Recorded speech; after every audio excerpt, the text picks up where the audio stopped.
রাত ১০টা বেজে ১৭ মিনিট। প্রান্তিক বেল বাজিয়েও কোনো শব্দ না পেয়ে ভাবে অনামিকা হয়তো ঘুমিয়ে গেছে, তাই শুনতে পায়নি। ডুপ্লিকেট চাবি দিয়ে দরজাটা খুলে ভেতরে ঢোকে প্রান্তিক। ভেতরটা পুরো অন্ধকার। ড্রয়িং রুমে শুধু একটা নিয়ন আলো জ্বলছে। অনু, কোথায় তুমি? এইভাবে বাড়িটা অন্ধকার করে রেখেছো কেন? অনু! প্রান্তিক ফোনের লাইট অন করে সুইচ বোর্ডের কাছে গিয়ে লাইটের সুইচ অন করলো। অনামিকার রুমে গিয়ে আলো জ্বালিয়ে অনামিকাকে পেল না। সব রুমগুলো খুঁজল, না পেয়ে ডাইনিং রুমে এসে দেখে টেবিলে দুপুরের এঁটো প্লেটগুলো এখনও ওই অবস্থাতেই পড়ে আছে। টেবিলের ওপর অনামিকার ফোনটা দেখে অবাক হয় ও। ফোনটা এইভাবে ফেলে রাখছো কেন এখানে? কোথায় গেল মেয়েটা? কোনো বিপদ হয়নি তো? পাগলের মতো এদিক ওদিক খুঁজতে থাকে অনামিকাকে।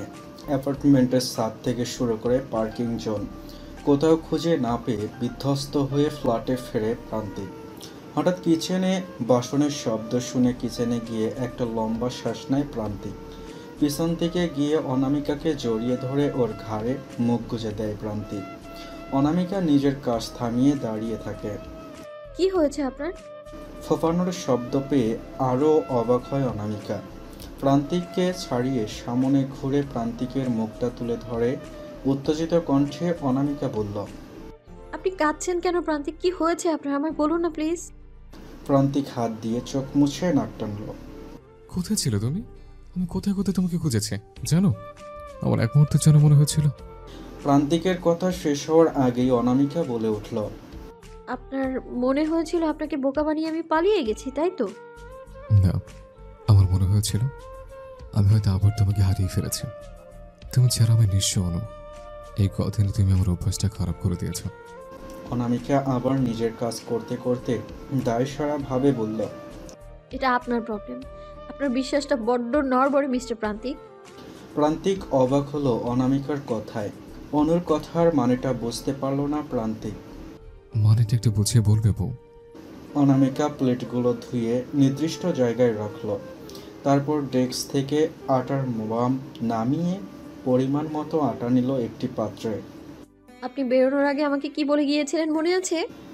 প্রান্তিক একটু ভাবতেই মনে পড়ে গেল ফোনের বিষয়ে অনামিকাকে ও কি বলে গিয়েছিল। জিভ কামড়ালো প্রান্তিক। অনামিকাকে সামনের দিকে ঘুরিয়ে ওর গলা জড়িয়ে ধরে বলল। বউ কি আমার উপর একটু অভিমান করেছে? একটু নয়, অনেকটা। তাহলে কি করলে আমার বড় অভিমান ভাঙবে? অনামিকার মুখটা আনন্দে ঝলমল করে উঠল। আইসক্রিম খাওয়ালে। প্রান্তিক চোখ রাঙিয়ে বলল।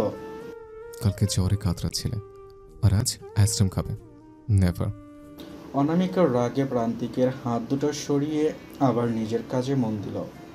আর কোনো দিনও আপনি আমার অভিমান ভাঙাতে আসবেন না। কাকিমার বাড়িতে গিয়ে বসেছিলাম, ভালোই ছিল তখন। তুমি কাকিমার বাড়িতে ছিলে? জানলে কি করে? কাকিমার ফ্ল্যাট কোনটা?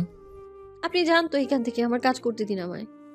অনামিকার অভিমান ভাঙবে কিভাবে সেটা ভেবেই চলছে প্রান্তিক। তবে এখন কিছুতেই আইসক্রিম খেতে দেবে না ও অনামিকাকে। হঠাৎ প্রান্তিকের মাথায় একটা দারুণ আইডিয়া খেলে গেল। এই বউ, আইসক্রিমের বোতলে ফুচকা হলে চলবে? অনামিকা চট করে প্রান্তিকের দিকে ঘুরে দাঁড়ালো। অনামিকার মুখের হাসি দেখেই প্রান্তিক বুঝে যায় ওর আইডিয়াটা কাজে দিয়েছে। আমি 2 মিনিটে রেডি হয়ে আসছি। অনামিকা যেতে গেলে প্রান্তিক ওর হাত ধরে আটকিয়ে বলল। এখানে ফুচকা পাওয়া যায় না।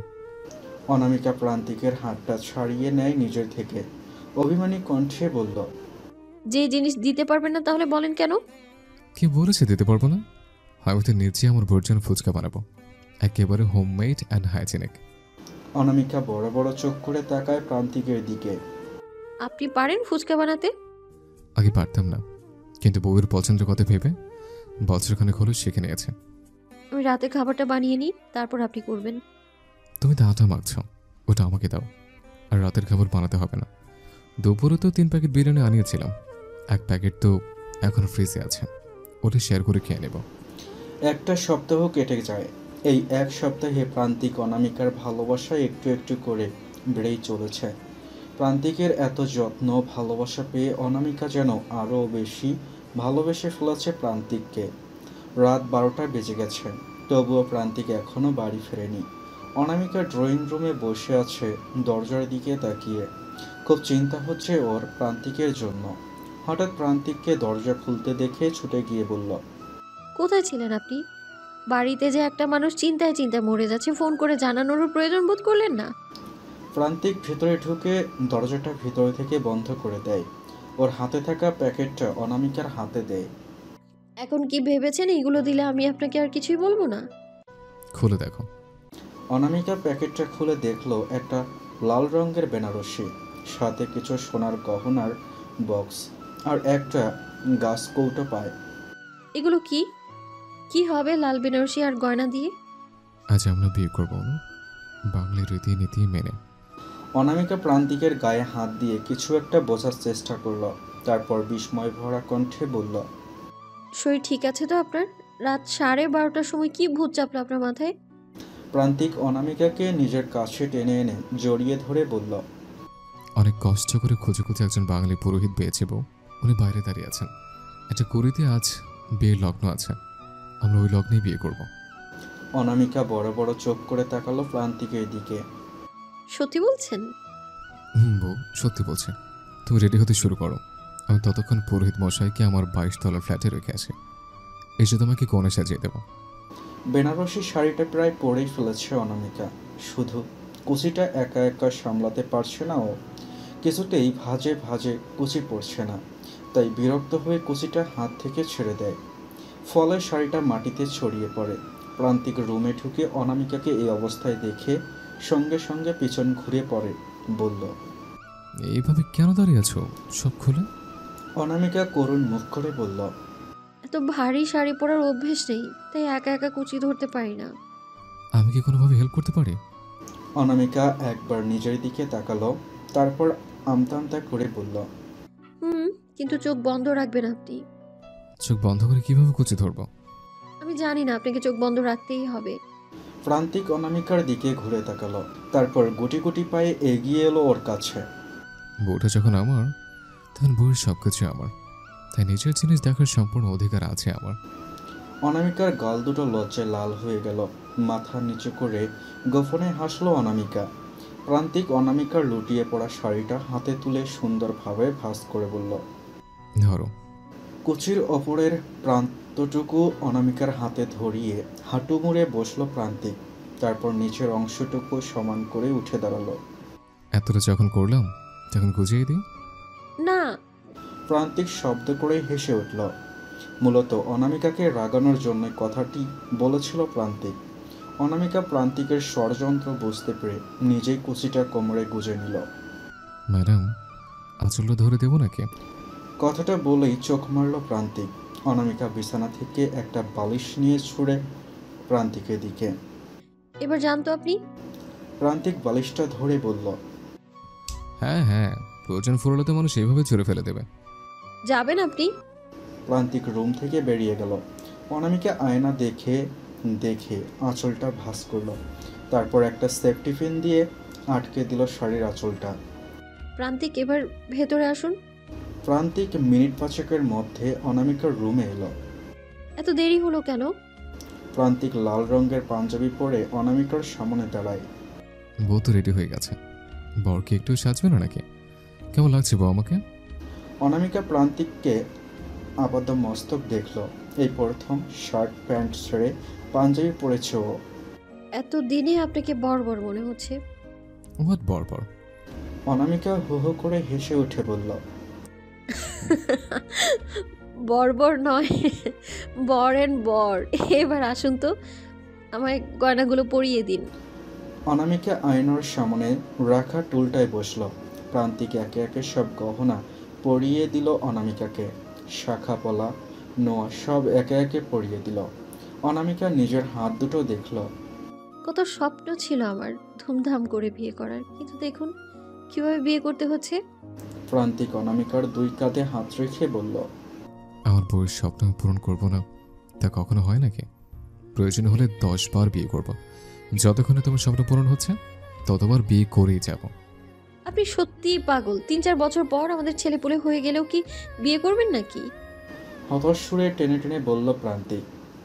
3-4 বছর? ওএমজি, এতগুলো দিন ওয়েট করতে হবে ছেলেপুলের জন্য? অনামিকা বিরক্ত হয়ে উঠে পড়ল। ঘড়ির দিকে তাকিয়ে দেখল 1টা 4 বাজে। এই চলুন এবার, নইলে যে বিয়ের লগ্ন পেরিয়ে যাবে। চলো। এই 1 মিনিট। অনামিকা জিজ্ঞাসু দৃষ্টিতে তাকালো প্রান্তিকের দিকে। প্রান্তিক কাপড়ের ব্যাগটা থেকে একটা লাল রঙের ঘোমটা বার করলো। তারপর অনামিকার মাথায় ঘোমটা পরিয়ে দিয়ে ভালো করে ক্লিপ আটকে দিয়ে বলল, এবার পারফেক্ট লাগছে। শুধু ওই ফ্ল্যাটে গিয়ে তুমি মুকুট আর আমি টুপুর পরে ফেললেই পুরো নবদম্পতি লাগবে দেখতে। প্রান্তিক নিজের হাতটা বাড়িয়ে দিল। অনামিকা প্রান্তিকের বাহুটা ধরল। তারপর এগিয়ে চলল নতুন জীবনের উদ্দেশ্যে। প্রান্তিকের অন্য ফ্ল্যাটে প্রবেশ করে ওদের অপরতলার কাকু কাকিমাকে দেখে অবাক হয়ে যায় অনামিকা। বিস্মিত দৃষ্টিতে তাকায় প্রান্তিকের দিকে। প্রান্তিক অনামিকার অভিব্যক্তি বুঝতে পেরে নিজেই বলল, বর বউ আর পুরোহিত মশাই থাকলে বিয়ে হয় না, সাক্ষী লাগে। আর আমাদের বিয়ের সাক্ষী নলিনী কাকিমা আর প্রদীপ কাকু। নলিনী রায় অনামিকাকে দেখে ওর কাছে এগিয়ে এসে বললেন, আমি খুবই খুশি হয়েছি তোমরা আবার বিয়ে করছো দেখে। চলো আমরা ভিতরে যাই, একটু পরে পান পাতা দিয়ে মুখ ঢেকে আসবে। অনামিকা অনুমতির জন্য প্রান্তিকের দিকে তাকায়। প্রান্তিক মাথা নাড়িয়ে সম্মতি জানায়। অনামিকা চলে যায় ভিতরে। প্রান্তিক পুরোহিতকে ঘুমে ঢুলতে দেখে পুরোহিতের কাছে আসে। ওহ পুরোহিত মশাই, এইভাবে ঘুমে ঢুললে হবে? আমাদের বিয়ে দিতে হবে তো। আপনি আমায় মহা ঝামেলায় ফেলেন স্যার। বহু বছর হলো এই দেশে আছি, সব ভুলে গেছি বাঙালি বিয়ের নিয়ম। এবার যদি কোনো ভুল হয়ে যায় আপনি আমাকে কথা শোনাবেন। প্রান্তিক আর প্রদীপবাবু হাসলেন উচ্চস্বরে। আপনাকে কেউ কিছু বলবে না মিস্টার চক্রবর্তী।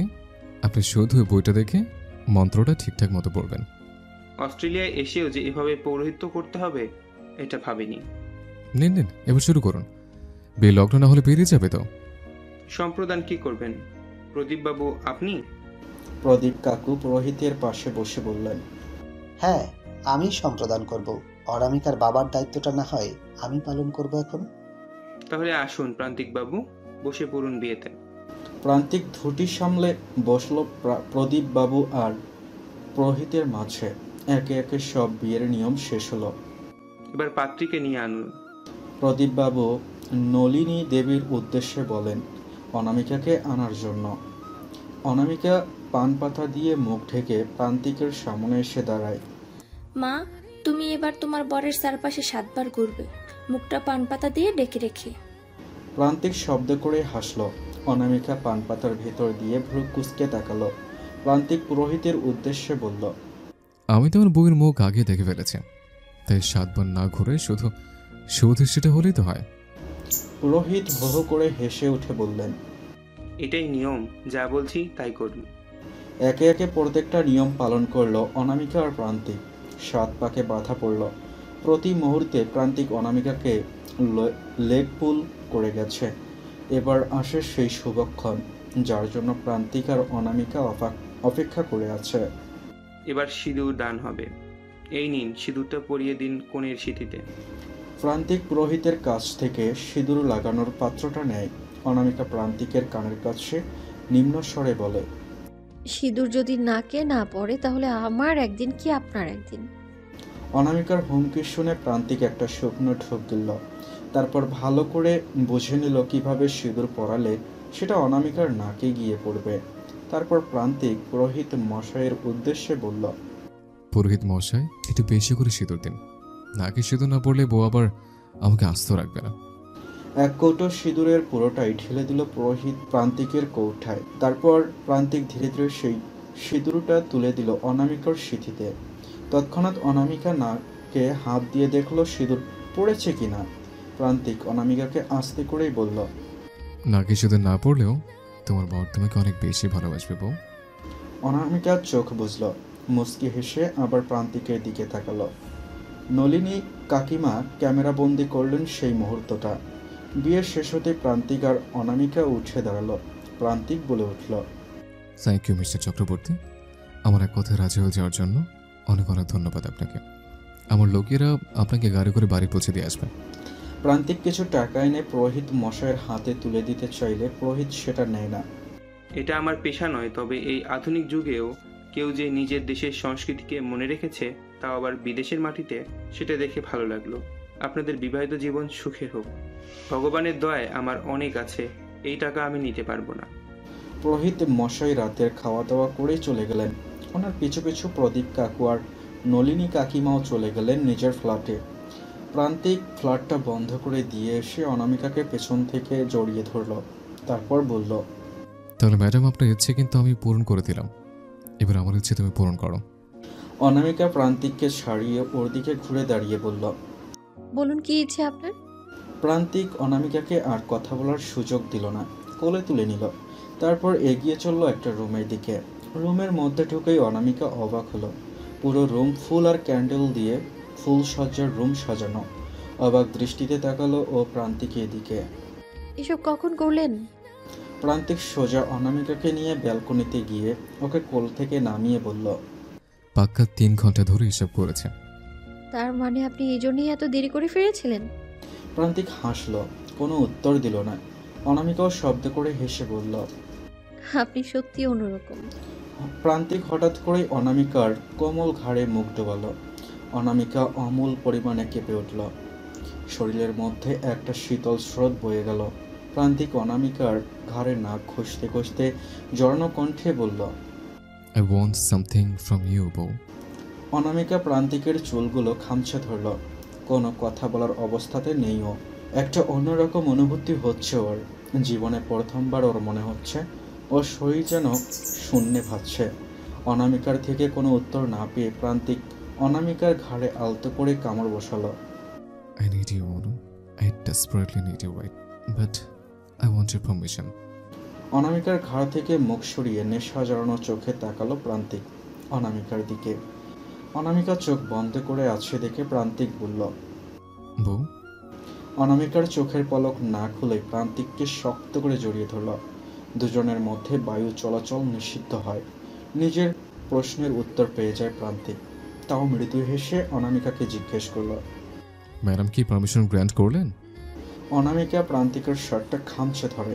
অনামিকার নখের আঁচড়ে আহত হয় প্রান্তিক। অনামিকাকে কোলে তুলে রুমের ভেতরে নিয়ে গিয়ে বিছানায় বসায় ওকে। পাশে বসে একে একে অনামিকার সব গহনাগুলো খুলে বেডসাইড টেবিলে রাখে। অনামিকার শ্বাস খুব জোরে জোরেই পড়ছে। প্রান্তিক বিছানা থেকে উঠে সমস্ত ক্যান্ডেলগুলো একে একে নিভিয়ে দেয়। তারপর আবার এসে অনামিকার পাশে বসে। অনামিকা প্রান্তিকের গালে হাত রেখে নরম সুরে বলল, আমার জীবনে আসার জন্য আপনাকে অসংখ্য ধন্যবাদ। আমাকে অন্ধকারে তলিয়ে যাওয়া থেকে বাঁচানোর জন্য ধন্যবাদ। আমি আপনাকে মন থেকে মেনে নিয়েছি প্রান্তিক। আমার জীবন এখন আপনাকে ঘিরেই সীমাবদ্ধ, কারণ আপনাতেই আমি।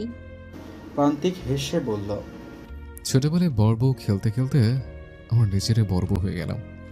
কবে যে তুই থেকে তুমিতে চলে গেলাম বুঝতেই পারলাম না। আমিও যে কেন প্রান্তিকদা তুমি থেকে প্রান্তিক আপনিতে চলে এলাম জানি না। প্রান্তিক অনামিকার কপাল থেকে ঠোঁট অবধি আঙ্গুলের ওঠানামা করল। আমাদের প্রথম রাতটাকে মেমোরেবল করে রাখার জন্য তোমাকে আমার চাই অনামিকা, সম্পূর্ণ নিজের করে। আমি প্রস্তুত নিজেকে আপনার কাছে সমর্পণ করতে প্রান্তিক। বড় বিদেশি ঘড়িটা আওয়াজ করে জানান দিল রাত 3টে বাজে। রাতের গভীরতা বাড়ার সাথে সাথে এক নবদম্পতি নিজেদের নতুন জীবনের শুভারম্ভ করল। অনামিকার নরম ঠোঁটের ভাঁজে প্রান্তিক নিজের সুখ খুঁজে নেয়। প্রান্তিক অনামিকার ব্লাউজের হুক খুলতে খুলতে তার গলায় মুখ ডোবালো। অনামিকার গলার ভাঁজে, গালে, নাকে, বুকে, ঠোঁটে অজস্র চুমুতে চুমুতে ভরিয়ে দিতে থাকলো প্রান্তিক। অনামিকা উত্তেজনায় কেঁপে কেঁপে উঠল। তীব্র উত্তেজনায় প্রান্তিকের চুল খামছে ধরল অনামিকা। কাঁপা কাঁপা দেহে অনামিকাও প্রান্তিককে সঙ্গ দিতে উন্মাদ আজ। অনামিকাও প্রান্তিকের এত এত আদর ভালোবাসার সাগরে নিজেকে আজ বিলীন করে দিতে থাকে। প্রান্তিক আস্তে আস্তে ঘনিষ্ঠ থেকে অন্তরঙ্গ হতে থাকে অনামিকার সাথে।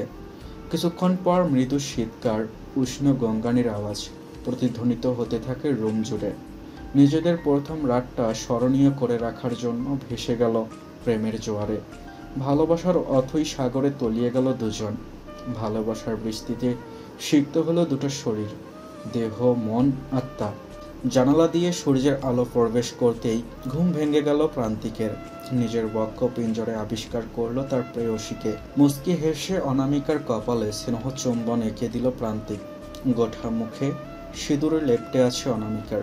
প্রান্তিক চট করে মোবাইলটা হাতে নিয়ে অনামিকার ঘুমন্ত মুখের একটা ছবি তুলে নিল। তারপর অনামিকাকে নড়তে দেখে চোখ বুজে আবার ঘুমের ভান করল প্রান্তিক। অনামিকা চোখ খুলতেই লক্ষ্য করল প্রান্তিকের বুকে সিঁদুর লেপ্টে আছে। গত রাতের কথা মনে পড়তেই লজ্জায় লাল হয়ে গেল অনামিকা।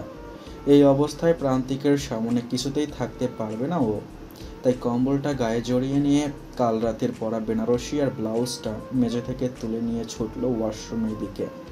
চোখ খুলে হাসল প্রান্তিক, তারপর বিছানা ছেড়ে উঠে রুম থেকে বেরোলো। 15 মিনিট পর ফিরে এলো হাতে 2 কাপ গরম কফি নিয়ে। অনামিকা এখনও শাওয়ার নিয়ে ওয়াশরুম থেকে বের হয়নি, তাই দরজা ধাক্কালো। এতক্ষণ ধরে ওয়াশরুমে কি করছো? বেরিয়ে এসো। অনামিকা কোনো রকমের শাড়িটা জড়িয়ে ওয়াশরুম থেকে বেরোলো। লজ্জায় মাথা নিচু করে আছে অনামিকা। এত ঠান্ডার মধ্যে তুমি সকালে শাওয়ার নিয়েছো কেন? ওই ফ্ল্যাট থেকে একটা জামা এনে দিন না আমায়। প্রান্তিক আলমারি থেকে একটা লাল রঙের জামা বের করে অনামিকার হাতে দিয়ে বলল। কারণে রেখেছিলাম এখানে। অনামিকা জামাটা নিয়ে আবারও ছুটল ওয়াশরুমে। 5 মিনিট পরে ফিরে এসে প্রান্তিককে ব্যালকনিতে বসে থাকতে দেখে নিশ্চিন্ত হলো। প্রান্তিকের মুখোমুখি হতে যে বড্ড লজ্জা লাগছে তার, কিন্তু সেটা বেশিক্ষণ স্থায়ী হলো না। এখানে এসো। প্রান্তিকের ডাক শুনে অনামিকা গুটি গুটি পায়ে ব্যালকনিতে গিয়ে প্রান্তিকের পাশের চেয়ারটায় বসল। প্রান্তিক কফিটা এগিয়ে দিয়ে বলল ওকে। আজকে সকালটা খুব সুন্দর, মনে হয় বৃষ্টি হবে। শীতকালেও বৃষ্টি হয় এখানে? হ্যাঁ, ইন্ডিয়া এখন সামার চলছে আর এখানে 12 ডিগ্রি। আমার শহর তোমার পছন্দ হয়েছে অনু? অনামিকার মুখ ভার হয়ে যায়, বিষণ্ণ কণ্ঠেই জবাবে বলে।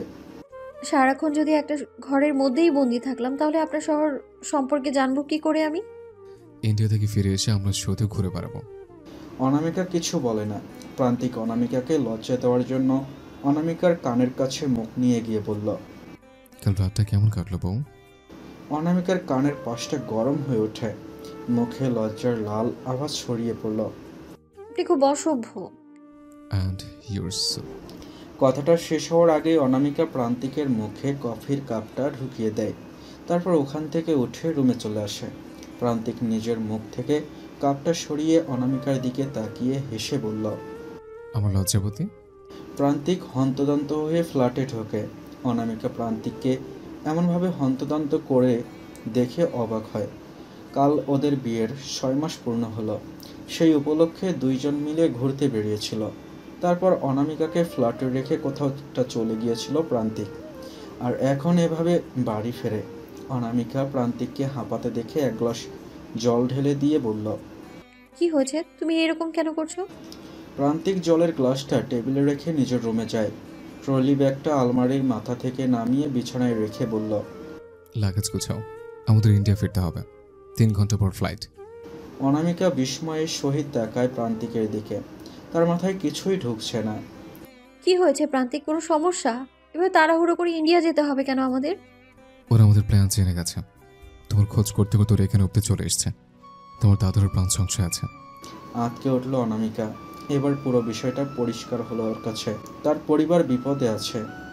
তুমি তোমার প্রয়োজনীয় জিনিসপত্র, পাসপোর্ট সব গুছিয়ে নাও। আমি একটু আসছি। কোথায় যাচ্ছো? আমার কাছের জায়গায়। প্রান্তিক রুম থেকে বেরিয়ে নিজের গোপন ঘরে ঢুকল। রুম থেকে নিজের সব প্রয়োজনীয় জিনিস গুছিয়ে নিল। তারপর রিভলভারটা ভালো করে চোখ বুলিয়ে 6টা বুলেট ভরে নিল তাতে। তোমার কাছে বন্দুক কোথা থেকে এলো? অনামিকার গলা পেয়ে চমকে ওঠে প্রান্তিক। হঠাৎই মনে পড়ল ভেতরে ঢুকে ও দরজা লক করতে ভুলে গেছে। অনামিকার দিকে ঘুরে তাকালো। অনামিকার চোখে নিজের জন্য ঘৃণা ছাড়া আর কিছুই দেখতে পেল না। ছুটে গিয়ে অনামিকার বাহু দুটো ধরে বলল। তুমি ভুল বুঝছো, বিশ্বাস করো অনু, আমি খারাপ মানুষ নই। অনামিকা প্রান্তিকের 2 হাত ছিটকে ফেলে দিয়ে বলল। বন্দুক থাকে দুজন মানুষের কাছে, একজন মাফিয়া আর একজন পুলিশ বাহিনী। তুমি তো পুলিশ নাও, তাহলে কি আমি ধরে নিব তুমি একজন মাফিয়া? প্রান্তিক এক দীর্ঘশ্বাস ফেলল। অনামিকাকে সত্যি বলা ছাড়া আর উপায় নেই। কোনো কিছুর বিনিময়ে ও অনামিকাকে হারাতে পারবে না।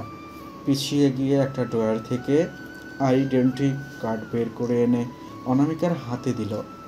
আমি সরকারি পক্ষের আন্ডারকভার সিআইডি অফিসার। প্রীতমদের পুরো গ্যাংটাকে ধরার দায়িত্ব সরকার আমাকে দিয়েছেন। অনামিকার পা দুটো খানিকটা টলে যায়। প্রান্তিক ধরার চেষ্টা করলে হাত দেখিয়ে বাধা দেয় ও। তাহলে তোমার গোপন ঘরের এই রহস্য? এতদিন তোমার সঙ্গে থেকেও আমি জানতে পারলাম না এটা। কেউ জানে না এটা, এমনকি আমার মা বাবাও না। এই মিশনের শুরুতে হায়ার ডিপার্টমেন্ট আমাদের বলে দিয়েছিল এই ব্যাপারটা যেন তাদের মধ্যে সীমাবদ্ধ থাকে। এই গ্যাংটা বিশাল বড়, যদি জানে আমার আসলে পরিচয় তাহলে আমাকে হয়তো শেষ করে দেবে। সরি প্রান্তিক, আমার এই ঘরে আসা উচিত হয়নি। তোমার কিছু হয়ে গেলে আমি শেষ হয়ে যাব। কেন এমন কাজে নিযুক্ত হলে তুমি? তোমার মতো যারা ওদের চক্রে পড়েছে তাদের বাঁচানোর জন্য। আমাদের কাছে শুধু একটা ইনফরমেশন আছে, এই গ্যাংয়ের লিডার একজন মেয়ে। এবার কলকাতা গিয়ে বাকিটা খুঁজে বের করতে হবে আমাকে। অনামিকা প্রান্তিকের কাছে এগিয়ে গিয়ে ওর বুকে মাথা রেখে বলল, আমাকে তুমি এতটা বিশ্বাস করো যে এই ইনফরমেশনটাও বলে দিলে? যদি আমি এই কথাটা সবাইকে বলে দিই? প্রান্তিক দু হাত দিয়ে আগলে নিল অনামিকাকে। এমনি এমনি তোমাকে বিয়ে করে নেব। প্রান্তিক মজুমদারের বউ হওয়ার যোগ্যতা শুধু তুমিই রাখো। আমি জানি তুমি কখনো আমার পিঠে ছুরি মারবে না।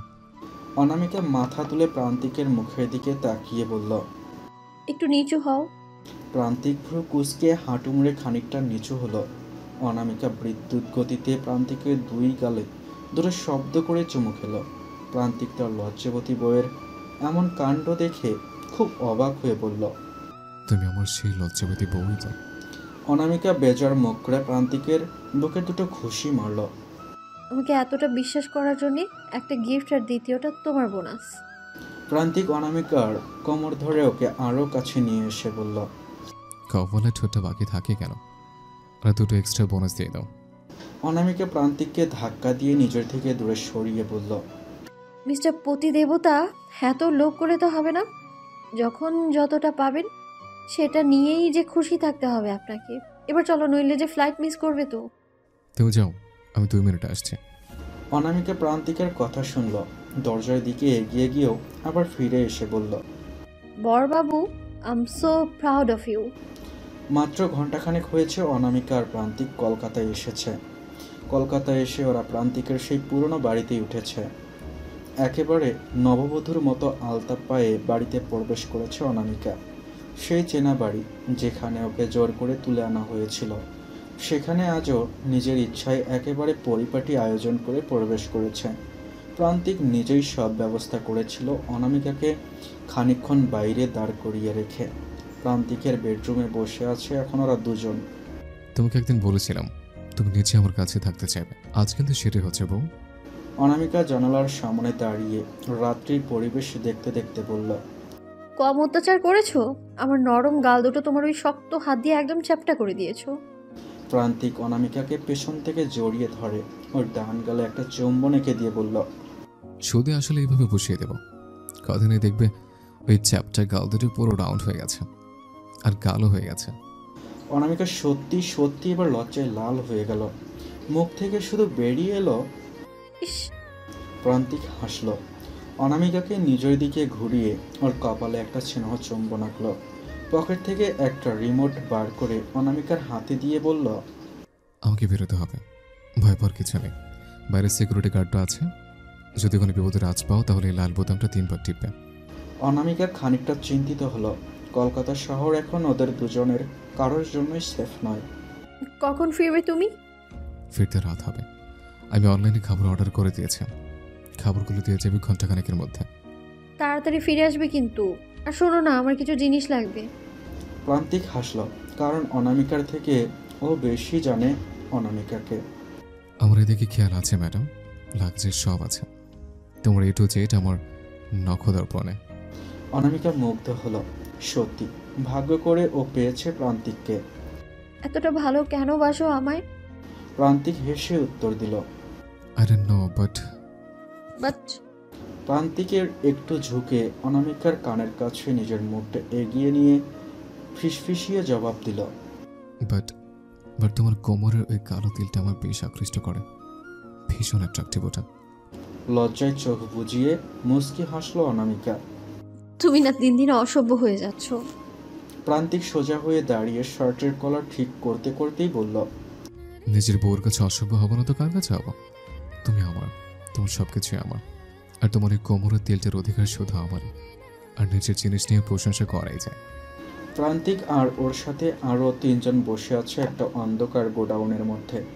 শুধু কয়টা নিয়ন আলো জ্বলছে, যাতে কেউ একে অপরের মুখ পর্যন্ত দেখতে পাচ্ছে না। ওরা কেউ কাউকে চিনে না, মুখ পর্যন্ত দেখেনি। পর্দার আড়ালে থেকেই চারজন কাজ করে চলছে এই মিশনের ওপর। মিস্টার প্রান্তিক, তাহলে আপনি বলতে চাইছেন এই গ্যাংয়ের মাস্টার মাইন্ড একজন মহিলা? ইয়েস মিস্টার গুপ্ত, এবং সে এই কলকাতাতেই নিজের ঘাঁটি করেছে গত 3-4 বছর যাবৎ। আর পাঁচটা সাধারণ মানুষের মধ্যে এমনভাবে লুকিয়ে আছে যে আমি তাকে আইডেন্টিফাই করতে পারছি না। তাহলে এখন কি করার? কিভাবে ওই ক্রিমিনালটাকে আমরা অ্যারেস্ট করব? ওদের মধ্যে আরও একজন বলে উঠল, আমার কাছে একটা প্ল্যান আছে। এক্ষেত্রে আমাদের লাগবে মিসেস মজুমদারকে। যেহেতু উনি একজন ভিকটিম, তাই ওনাকে দিয়েই আমাদের এই ক্রিমিনালটাকে চিনতে হবে। চেয়ার ছেড়ে উঠে দাঁড়ায় প্রান্তিক। কেউ দেখতে না পেলেও প্রান্তিকের চোখ রাগে লাল হয়ে গেছে। মিস্টার সিং, এটা কথা শুনে রাখুন, আমি এই মিশনের জন্য নিজের প্রাণ দিতে পারি, কিন্তু আমি আমার স্ত্রীকে কখনোই বিষয়ে ইনভলভ করব না। তাকে আমি যে জায়গা থেকে বাঁচিয়ে নিয়ে এসেছি সেখানে আবার পা রাখতে কখনো দেব না। মিস্টার গুপ্ত সহমত হলো প্রান্তিকের কথায়। আমারও তো তাই মনে হয় মিস্টার মজুমদার। এইভাবে ইনোসেন্ট মানুষদের গান পয়েন্টে রেখে আমরা নিজেদের কার্যসিদ্ধি করতে পারি না। আমাদের অন্য কিছু ভাবতে হবে। লোকটা অনুতপ্ত হলো নিজের কথায়, সবার কাছে ক্ষমা চেয়ে নিল তৎক্ষণাৎ। প্রান্তিক একটু শান্ত হয়ে বলল, এই ক্ষেত্রে আমি সিনহা আমাদের হেল্প করতে পারেন। পরের মিটিং ওনাকে রাখতে হবে। রাত প্রায় 2টো বেজে গেছে। প্রান্তিক ডুপ্লিকেট চাবি দিয়ে বাড়িতে ঢুকে আস্তে আস্তে পা টিপে টিপে নিজের বেডরুমে যায়। অনামিকা গভীর ঘুমে নিমগ্ন। প্রান্তিক আলমারি থেকে একটা টি শার্ট আর ট্রাউজার বের করে চেঞ্জ করে চুপি চুপি এসে অনামিকার পাশে শুয়ে ওকে জড়িয়ে ধরল। এতক্ষণে তোমার আসার সময় হলো? প্রান্তিক ভুরু কুচকে তাকায় অনামিকার দিকে। অনামিকা ওর দিকেই তাকিয়ে আছে।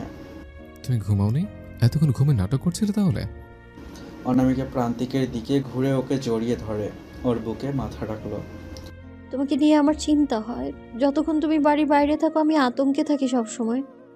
প্রান্তিক অনামিকার মাথায় হাত বুলাতে বুলাতে বলল, তোমার আতঙ্কের দিন খুব তাড়াতাড়ি শেষ হবে বউ।